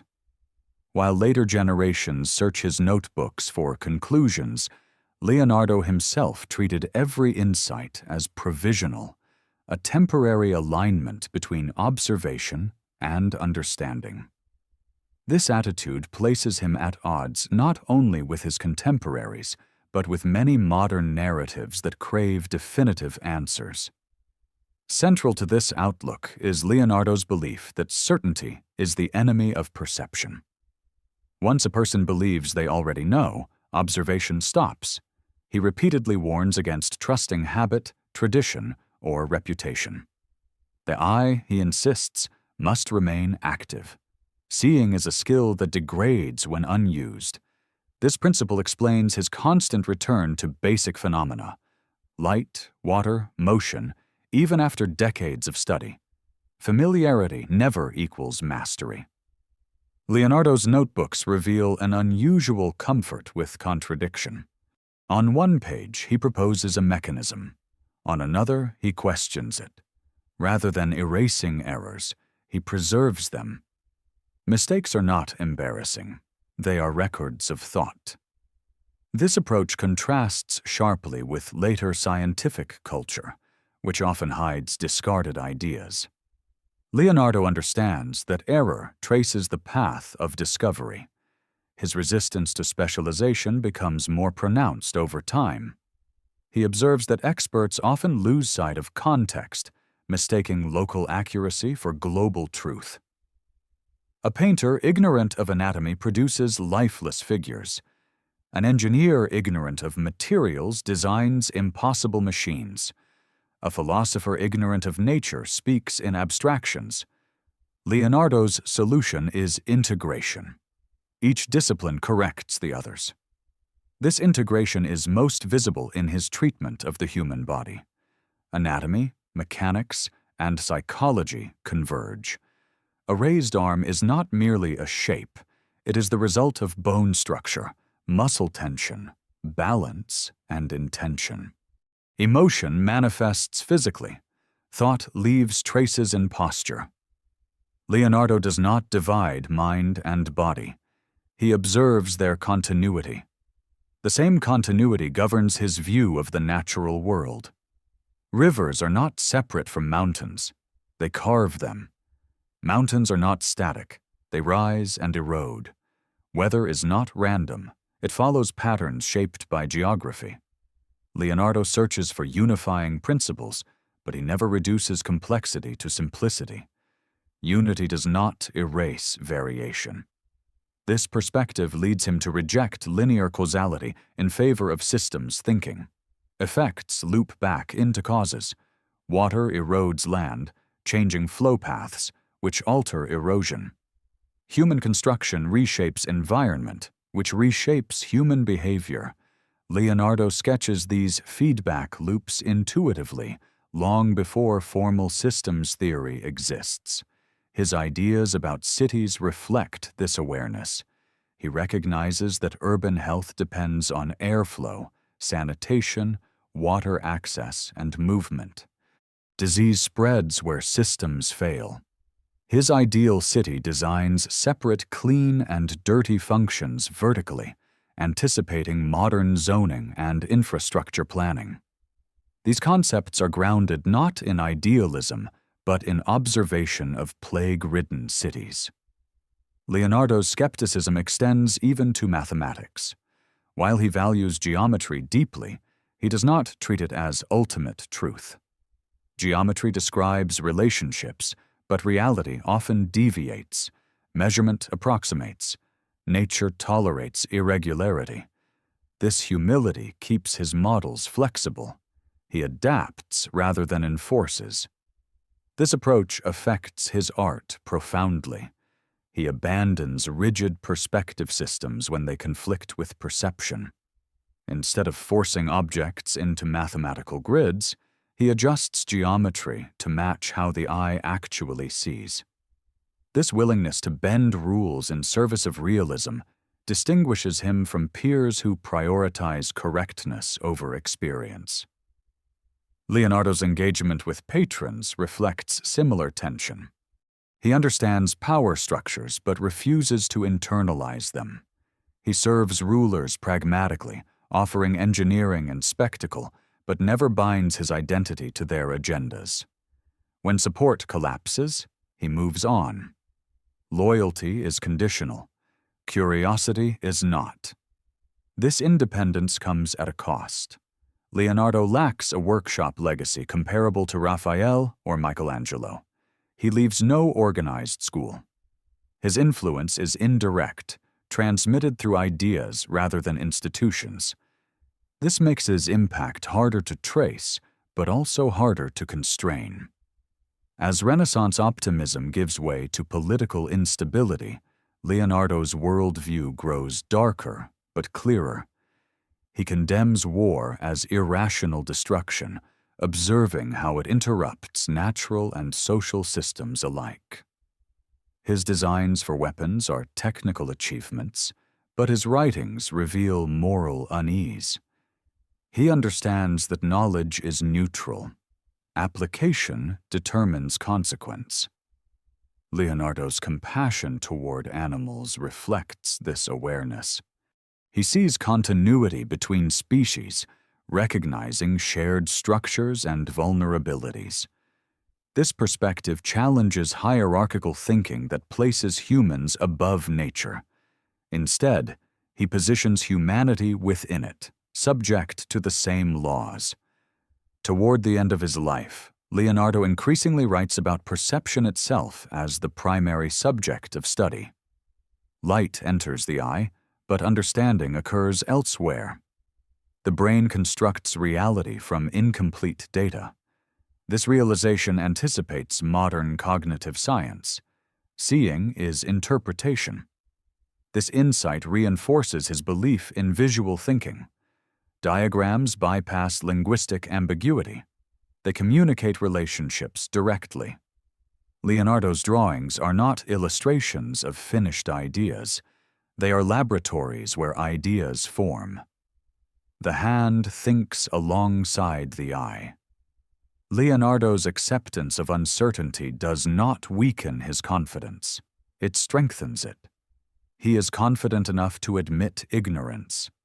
This stance contrasts with dogmatic certainty, which he views as intellectual stagnation. Progress requires vulnerability to being wrong.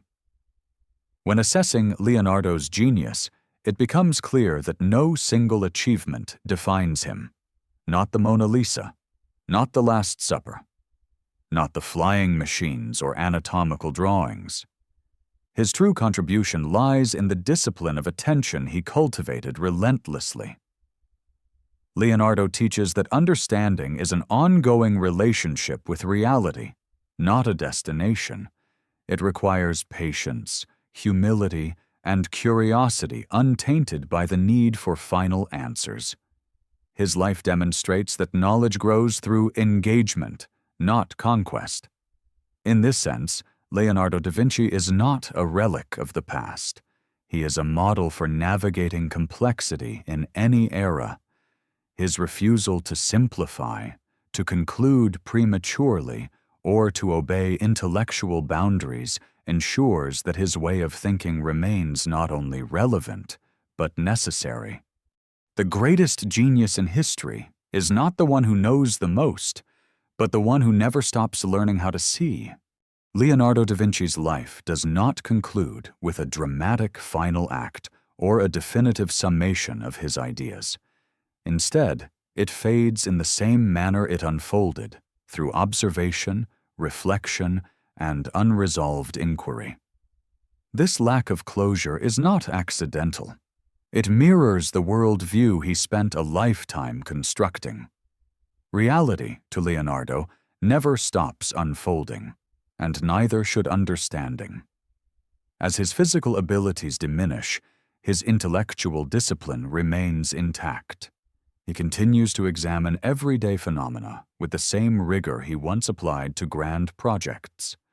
A shadow crossing a wall, the way smoke disperses in still air, the gradual dulling of color with distance. These moments are not trivial. They are confirmations. Nature behaves consistently, even when humans fail to notice.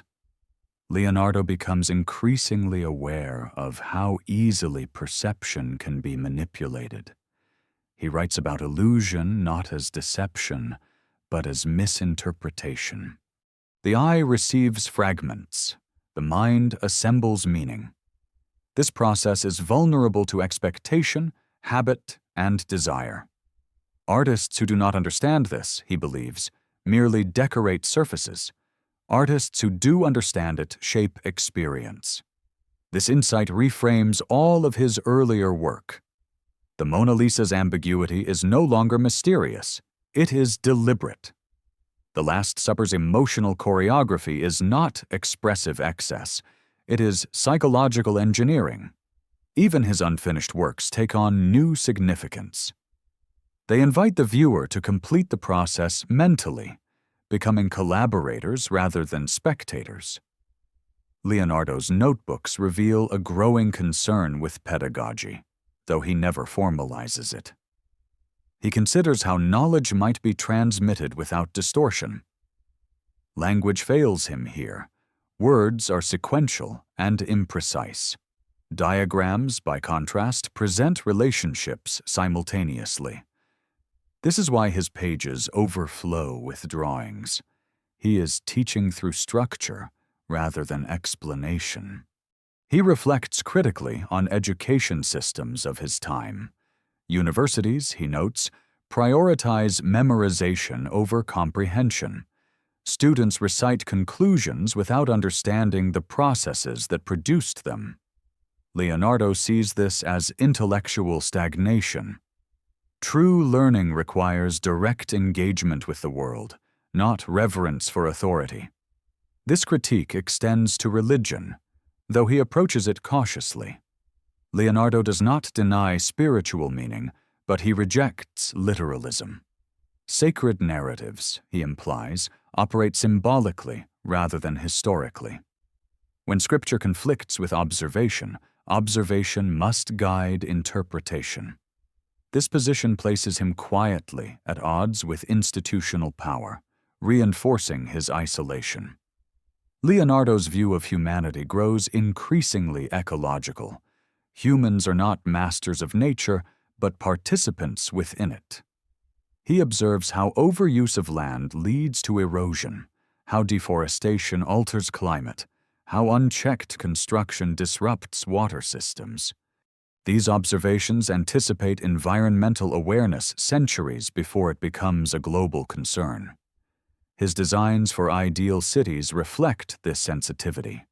Clean water, airflow, Waste management and movement are not luxuries. They are prerequisites for health. Disease, he recognizes, spreads through systems, not individuals alone.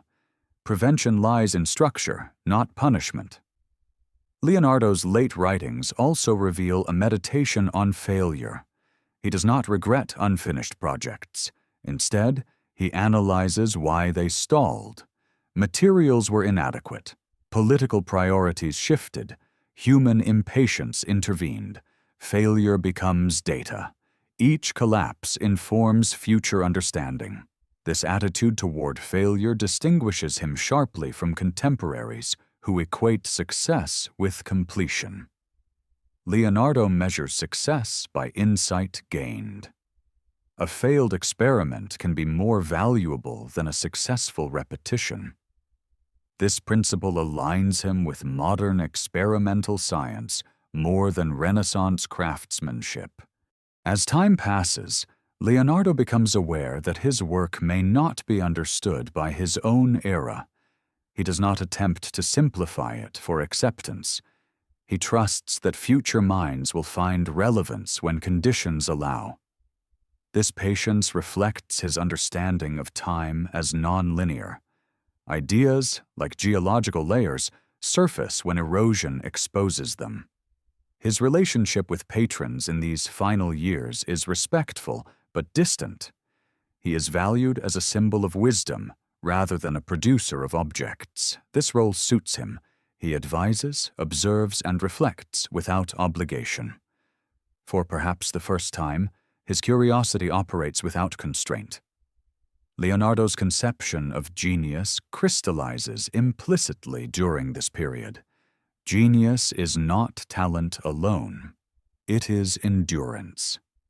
The ability to sustain attention over decades, to revisit questions without boredom, to remain open to correction.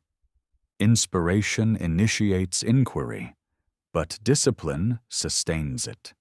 This view contrasts sharply with later romanticized notions of genius as sudden brilliance.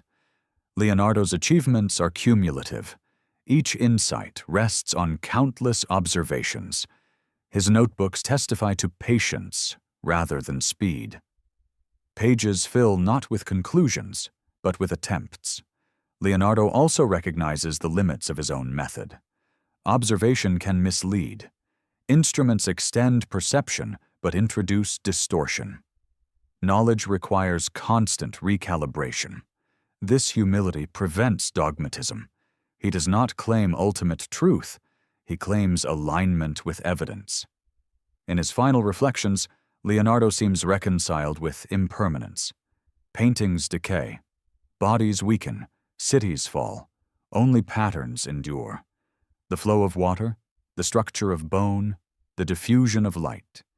These persist across time. Understanding them connects one moment to all others. When Leonardo da Vinci dies, he leaves behind no finished system, no unified philosophy. What he leaves is more demanding. A challenge to observe without prejudice, to think visually, to test relentlessly, to accept uncertainty without paralysis. His life demonstrates that the greatest barrier to knowledge is not ignorance, but certainty. Once certainty sets in, curiosity dies. Leonardo never allows certainty to settle. In this refusal, his genius reveals itself most clearly. Not in what he completed, but in what he kept open. His legacy is not a collection of answers, but a living question that continues to invite attention, patience, and wonder. That invitation remains as urgent now as it was 5 centuries ago. Leonardo da Vinci's mind continues to resonate long after his physical presence disappears, not because it left behind a finished system, but because it exposed the fragility of systems themselves. His way of thinking undermines the comfort of fixed categories. Art dissolves into science. Science bends into philosophy. Philosophy returns to observation. This circular movement is not confusion. It is coherence without rigidity. One of the most overlooked aspects of Leonardo's legacy is his relationship with time. He does not experience time as a sequence of deadlines or milestones. He experiences it as accumulation. Observation layered upon observation eventually reveals pattern. This belief explains his patience and his refusal to rush conclusions. He allows time to do part of the work. Knowledge matures slowly, like sediment settling in water. Leonardo's studies of decay illustrate this temporal sensitivity. He examines how wood rots, how stone fractures, how metal corrodes. These processes are not failures of material, but expressions of interaction between matter and environment. Decay exposes internal structure. It reveals how things are built by showing how they fall apart. This insight informs his anatomy, his architecture, and his philosophy. The same principle governs his understanding of memory and learning. He recognizes that the mind retains impressions unevenly. What is repeated becomes familiar. What is observed deeply becomes permanent. He favors slow engagement over repetition. Copying produces competence. Observation produces insight. This distinction shapes his approach to teaching, even though he never formalizes it. Leonardo's drawings are exercises in attention. Each line demands a decision. What matters? What can be omitted? What must be emphasized? This selective process mirrors cognition itself. To draw well is to think clearly. Errors in drawing reflect errors in understanding. This is why Leonardo insists that artists study nature directly. One cannot draw what one has not seen. His insistence on visual reasoning also challenges linguistic authority. Words, he notes, are abstractions detached from form. They compress experience, but also distort it. Visual representation preserves relational truth. A diagram can reveal simultaneity that language cannot capture. Leonardo's notebooks therefore privilege image over explanation, making them difficult to translate but powerful to study. Leonardo's engagement with mechanics reflects this visual logic. He diagrams force paths, rotational axes, and stress points. These images do not describe machines. They analyze behavior. He understands that a machine is not an object, but a process unfolding over time. This process-oriented view distinguishes him from craftsmen who focus on construction alone. This same orientation governs his understanding of biology. Life is not a static structure, but a sequence of adjustments. Balance is constantly renegotiated. Growth introduces instability. Stability invites decay. Leonardo accepts this tension as fundamental. Health is not equilibrium. It is dynamic balance. Leonardo's thoughts on vision become increasingly abstract in his later reflections. He considers how expectation shapes perception. The mind anticipates patterns and fills gaps unconsciously. This predictive aspect of perception explains illusions and misjudgments. Leonardo understands that seeing is an active process, not passive reception. This realization places him astonishingly close to modern cognitive theories. This awareness deepens his skepticism. He warns that even direct observation can mislead if not examined critically. Multiple viewpoints are required. Lighting, distance, and context must be varied. Only through repetition under different conditions can reliable insight emerge. This experimental attitude underlies all his work. Leonardo's ethical reflections also mature during this period. He becomes increasingly critical of human arrogance. He observes how power distorts judgment, how certainty justifies cruelty, how ignorance amplifies fear. His condemnation of war is grounded not in ideology, but in systems analysis. Violence disrupts ecological, social, and psychological balance. It produces cascades of unintended consequences.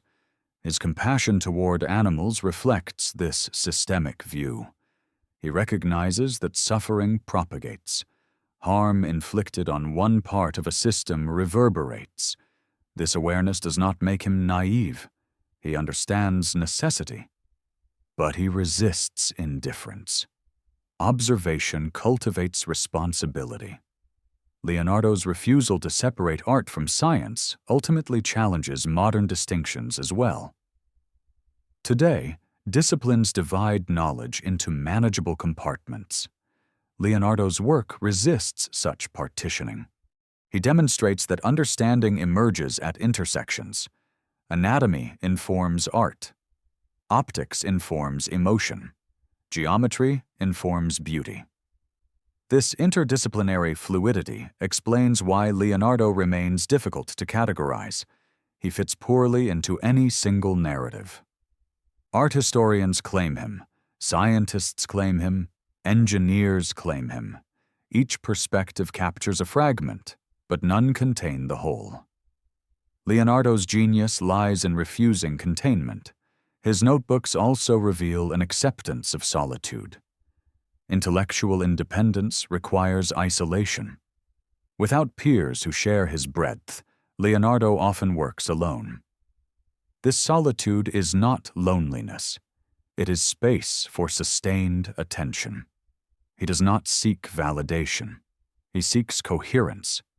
Leonardo's approach to truth is pragmatic rather than absolute. Truth is what survives testing. It adapts as evidence accumulates. This flexibility prevents dogma. It also prevents finality.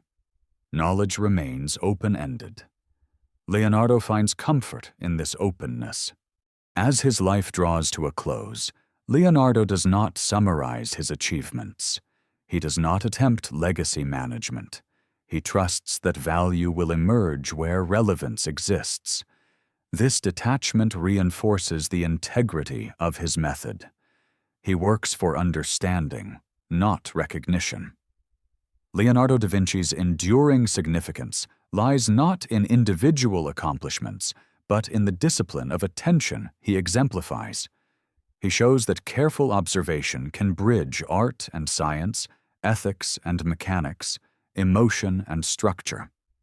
He demonstrates that curiosity, when sustained, becomes a force capable of reshaping how humanity understands itself and the world.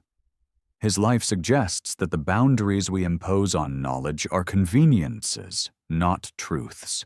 Reality is continuous. Understanding must be as well.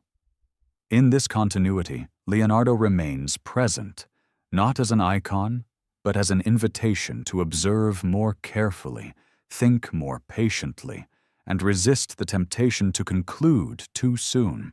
Leonardo da Vinci's enduring power does not come from what he completed, but from how completely he reoriented the act of understanding itself.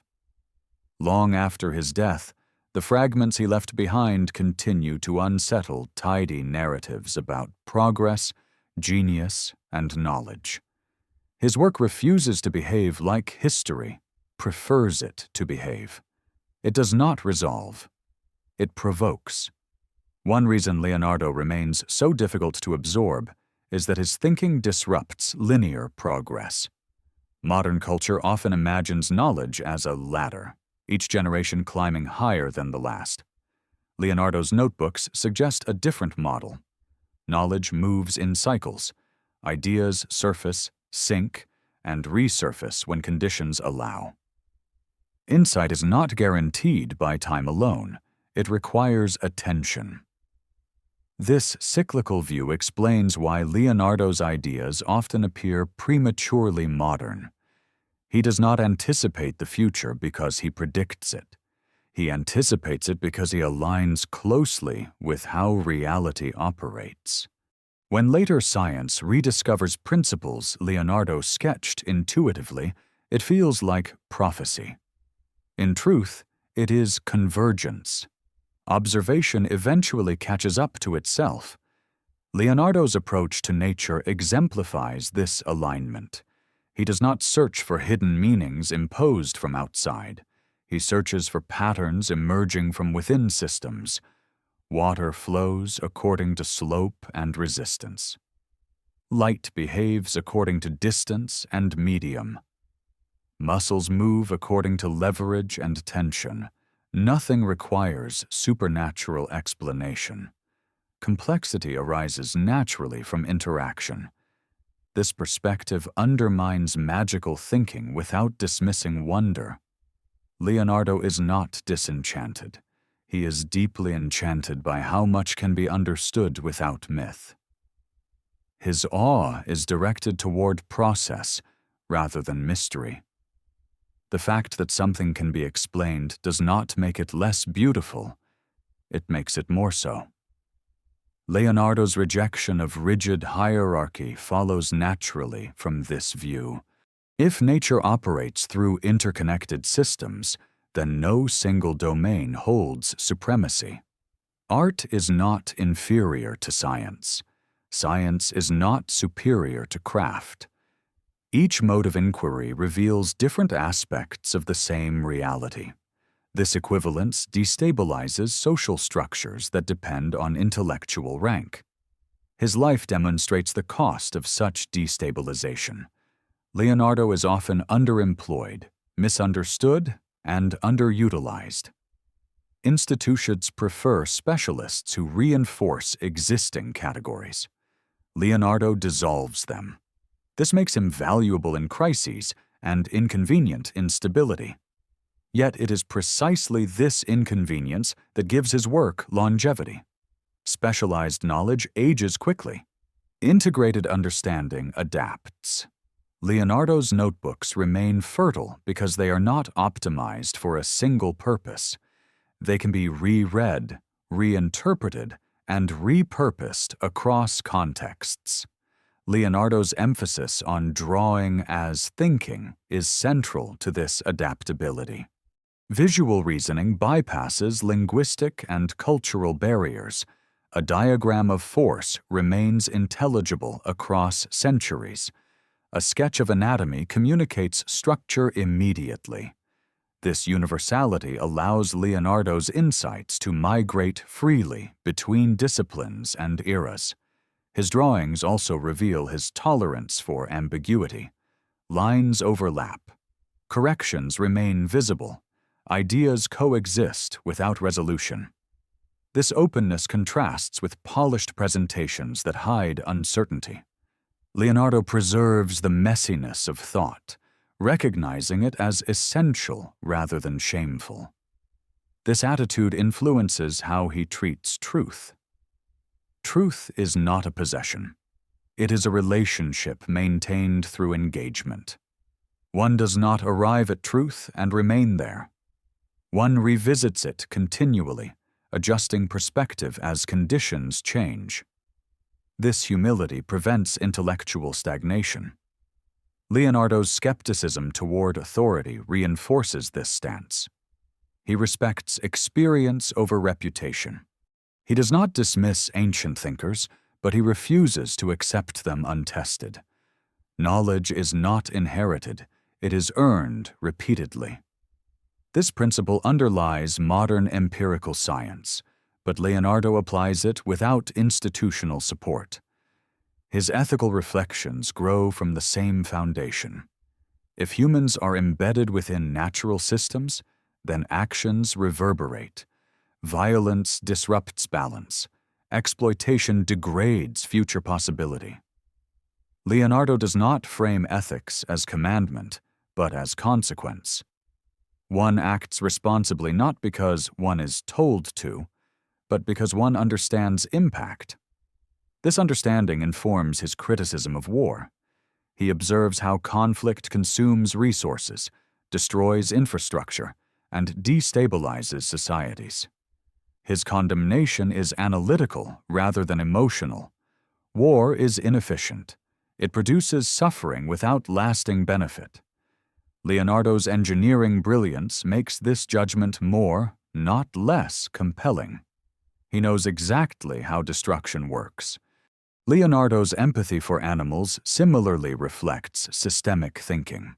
He recognizes structural continuity across species. Bones, muscles, and organs follow shared principles. This continuity undermines claims of absolute human dominance. Superiority becomes a fragile illusion when structure reveals kinship. As centuries pass, Leonardo becomes a symbol rather than a method. His image is simplified. His complexity is reduced to genius as spectacle.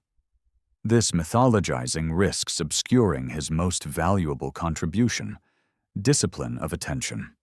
Genius, for Leonardo, is not inspiration alone.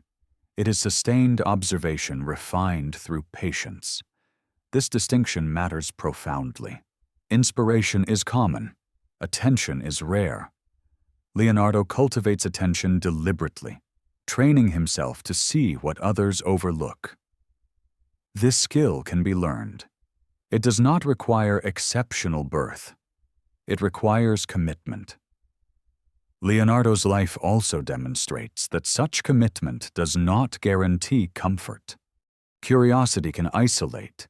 Independence can destabilize livelihood. Understanding does not always align with reward. Leonardo accepts this imbalance. He does not compromise inquiry for security. This refusal makes him an uncomfortable model. He cannot be easily replicated. His path demands endurance rather than talent alone. It requires tolerance for uncertainty and failure.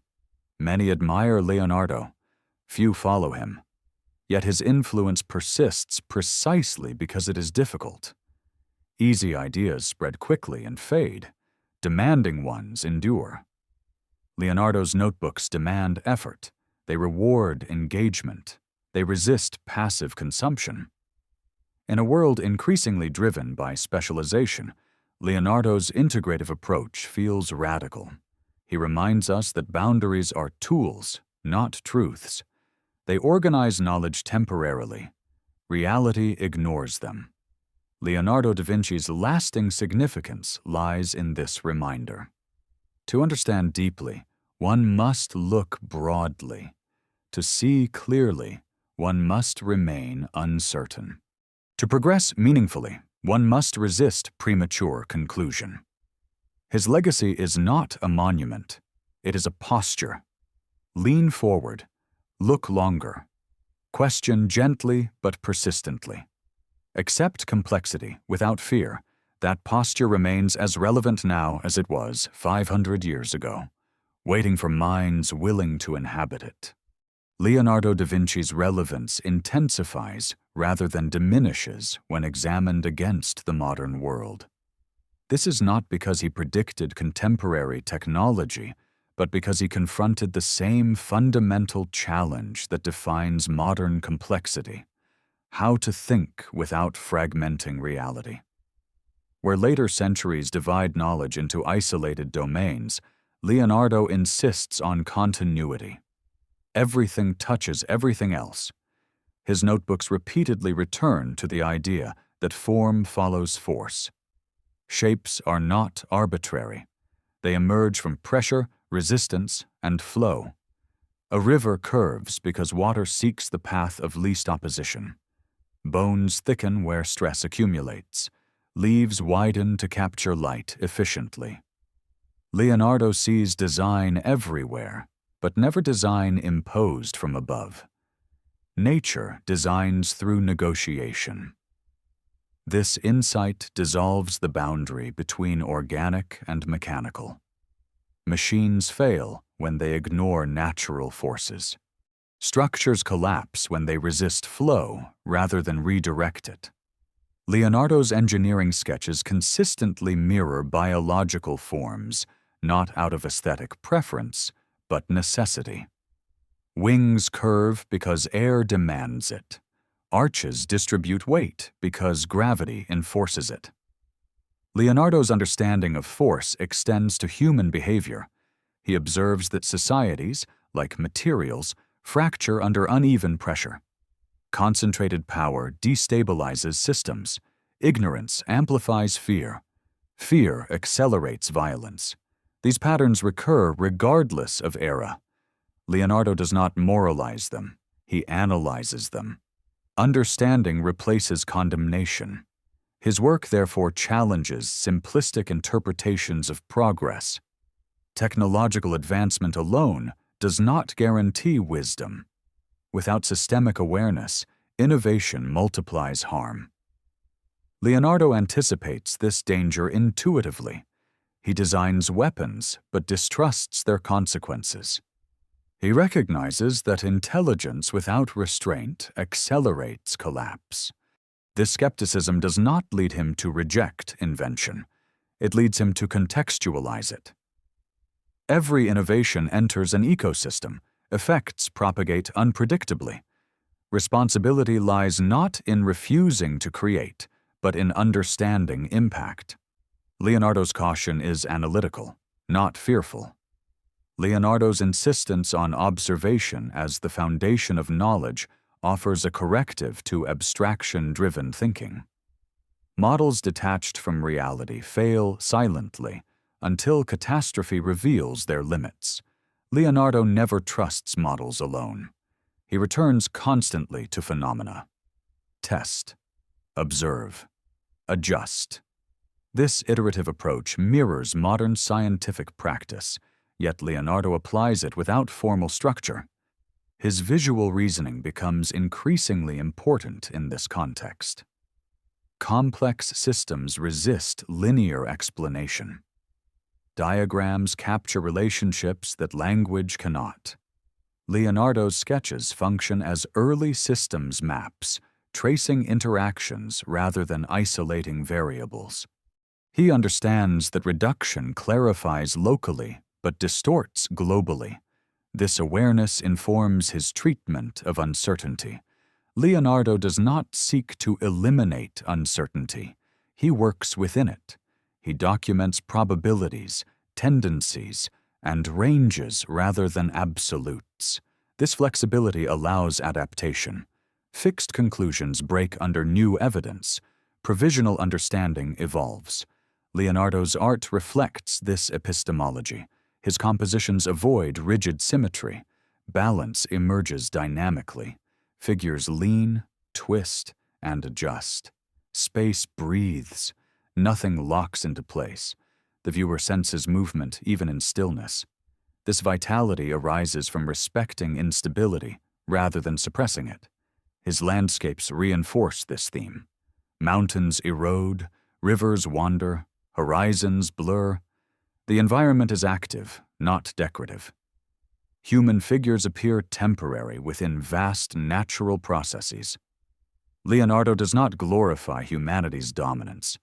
He situates humanity within flux. This positioning contrasts sharply with Renaissance humanism's celebration of human centrality. Leonardo participates in humanism intellectually, but resists its arrogance. He admires human capability without exaggerating its authority. Nature remains the final reference. Leonardo's approach to knowledge transmission further emphasizes this humility. He avoids grand treatises and definitive statements. Instead, he leaves traces, notes, sketches, fragments that require reconstruction. This demands engagement from future readers. Passive reception is impossible. Understanding must be earned anew. This method frustrates historians but empowers thinkers. Leonardo's work adapts because it is incomplete. It invites reinterpretation. Each era extracts relevance according to its own questions. This adaptability ensures longevity. Leonardo's life also demonstrates that integration requires patience. Crossing domains slows progress within each. Specialists advance faster locally. Integrators advance slower globally. Leonardo accepts this trade-off. Depth emerges from breadth sustained over time. This patience extends to self-critique. Leonardo revisits ideas years later, sometimes discarding earlier conclusions. He does not defend consistency for its own sake. Accuracy matters more than coherence. This intellectual honesty distinguishes him from dogmatists who protect identity rather than truth. Leonardo's refusal to finalize his work frustrates patrons, but preserves integrity. Completion often signals compromise. Leonardo avoids compromise when it obscures understanding. His unfinished works retain vitality precisely because they resist closure. In the modern context, Leonardo's method challenges productivity-driven cultures. Speed prioritizes output over insight. Metrics reward completion over comprehension. Leonardo offers an alternative. Slow thinking grounded in observation produces resilient understanding. This does not mean retreat from action. Leonardo acts constantly. He designs, builds, advises, experiments. But action follows understanding, not the reverse. This sequencing prevents reckless innovation. Leonardo's enduring lesson lies here. Complexity cannot be conquered. It can only be engaged. Knowledge grows through alignment with reality, not domination over it. This alignment requires humility, patience, and attention. His genius, therefore, is not exceptional intellect alone. It is ethical intelligence, the ability to consider consequences, relationships, and limits. Leonardo integrates capability with restraint. In an era facing systemic challenges, ecological, technological, social, Leonardo's approach feels less historical and more instructional. Observe systems, identify forces, respect limits, act with awareness. Leonardo da Vinci does not offer solutions ready-made.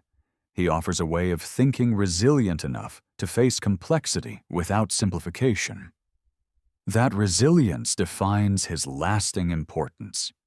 He remains not a figure to admire from distance, but a method to practice, carefully, patiently, and without illusion. As the narrative of Leonardo da Vinci approaches its end, what becomes unmistakable is that his life never followed an arc of resolution. There is no final synthesis, no closing theorem, no moment when inquiry yields to certainty.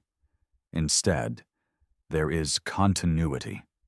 Leonardo's thinking persists as motion rather than monument, and this persistence explains why his presence feels unfinished yet complete at the same time.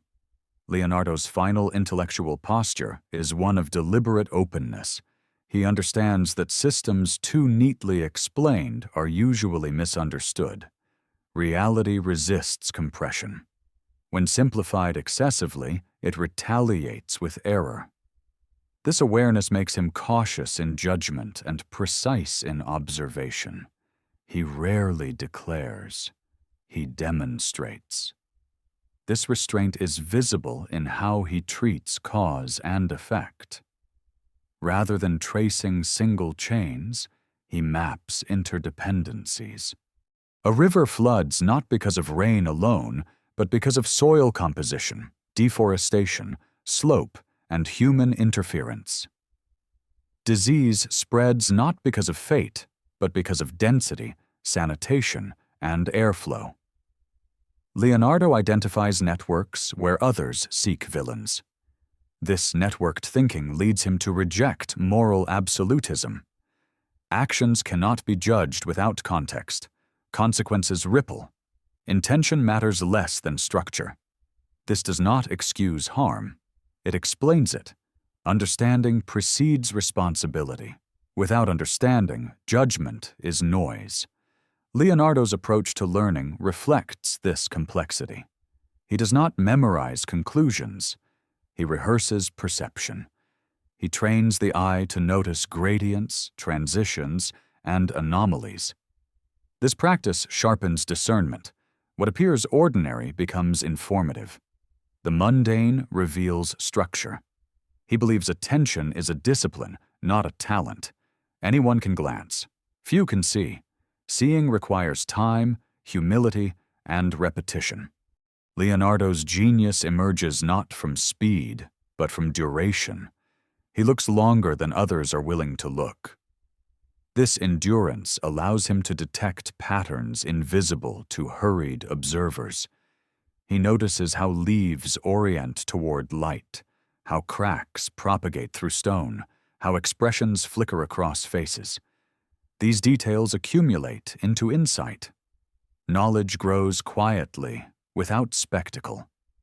Leonardo's refusal to separate thinking from making further reinforces this discipline. Drawing is not representation, it is investigation. Each mark tests understanding. When the drawing fails, understanding is incomplete. The hand exposes the mind's errors. This feedback loop refines thought continuously. This integration explains why Leonardo distrusts purely verbal reasoning. Words can obscure gaps in understanding. They flow smoothly over ignorance. Diagrams, by contrast, demand coherence. If relationships are unclear, the image collapses. Leonardo prefers collapse to illusion. His relationship with technology follows the same principle. Machines must obey physical laws. When they fail, they reveal ignorance. Leonardo embraces this exposure. Failure instructs, success confirms. Both are data.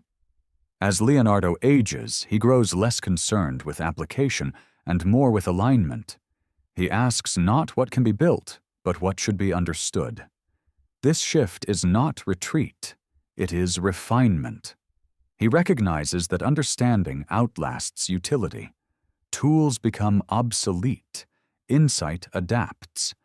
This perspective reframes his unfinished works. They are not abandoned, they are suspended at moments of insight. Completion would add polish, not understanding. Leonardo stops when learning saturates. Production without learning holds no interest. This habit frustrates patrons but preserves intellectual honesty. Leonardo refuses to simulate certainty where none exists. He does not decorate ignorance with completion.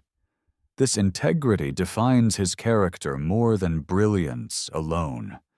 Leonardo's influence on later thinkers is therefore indirect but profound. He models how to live intellectually without closure. He demonstrates that inquiry is a way of being, not a phase to outgrow. This stance resists institutionalization, making it harder to transmit but harder to extinguish. In modern terms, Leonardo practices what might be called slow intelligence. He sacrifices immediacy for depth. He trades efficiency for coherence. This trade-off yields resilience. His ideas remain usable because they are not optimized for a single context. Leonardo's awareness of limits further strengthens this resilience. He recognizes the constraints imposed by materials, bodies, and time. Rather than resisting limits, he studies them. Limits define possibility. Understanding boundaries expands freedom. This acceptance of limitation contrasts sharply with fantasies of total control. Leonardo does not seek mastery over nature. He seeks partnership. Human ingenuity works best when it cooperates with natural forces rather than opposing them. His ethical sensibility emerges from this cooperation. Responsibility arises naturally from understanding interdependence.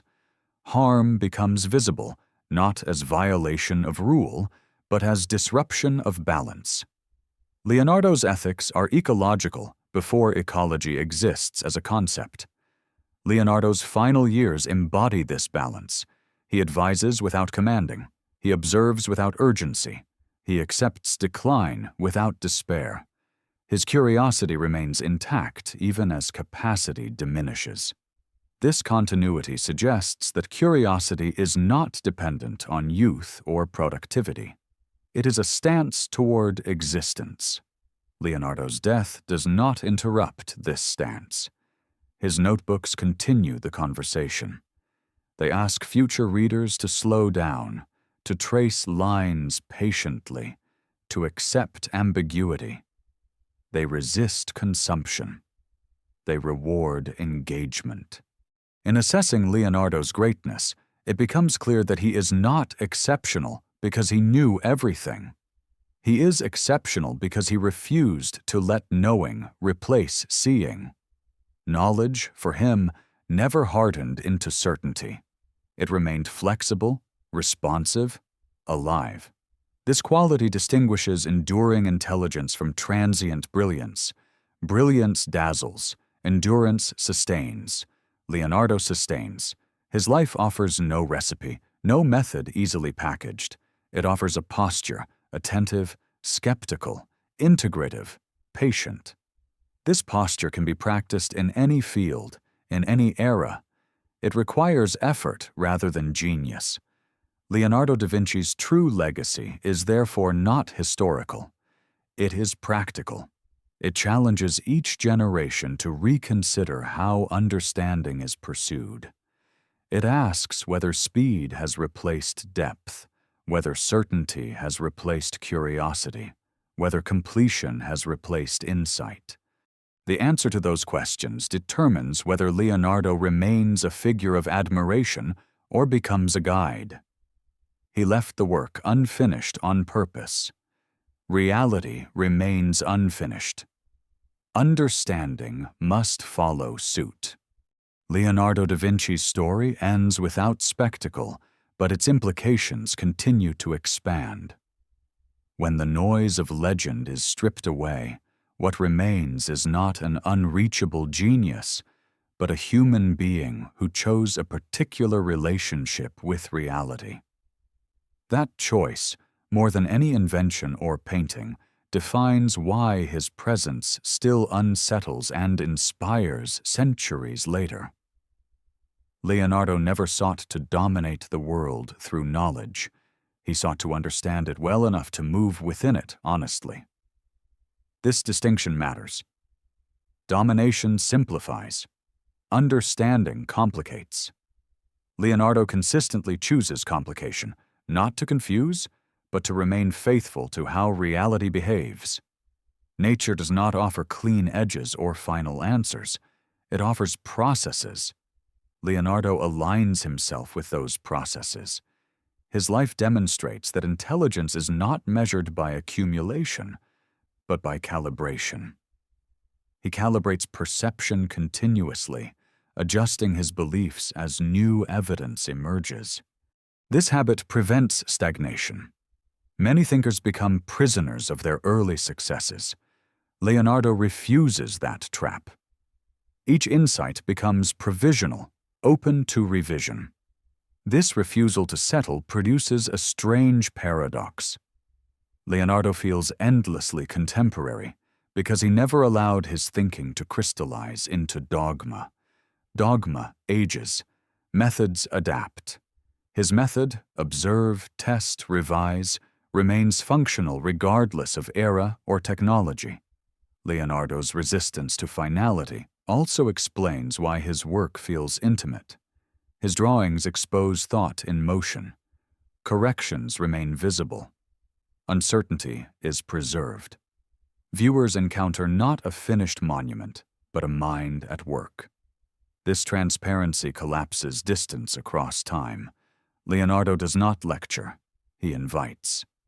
That invitation carries responsibility. To engage with Leonardo seriously is to abandon passive admiration. His notebooks do not reward reverence. They demand effort. Lines must be followed, relationships reconstructed, meaning assembled slowly. This labor mirrors Leonardo's own process. Understanding requires participation. Leonardo's approach challenges modern assumptions about productivity and success. He leaves behind fewer completed works than many lesser artists, yet his influence eclipses them. This contradiction exposes a flaw in outcome-based evaluation. Depth is not always visible immediately. Impact is not always measurable. His life also reveals the tension between curiosity and institution. Leonardo thrives in spaces that allow exploration and falters in systems that demand compliance. He adapts pragmatically, but never internalizes imposed priorities. This independence costs him stability, but preserves integrity. His example suggests that genuine inquiry often exists at the margins. Leonardo's ethical sensibility matures quietly alongside his intellectual one. He becomes increasingly aware that knowledge amplifies consequence.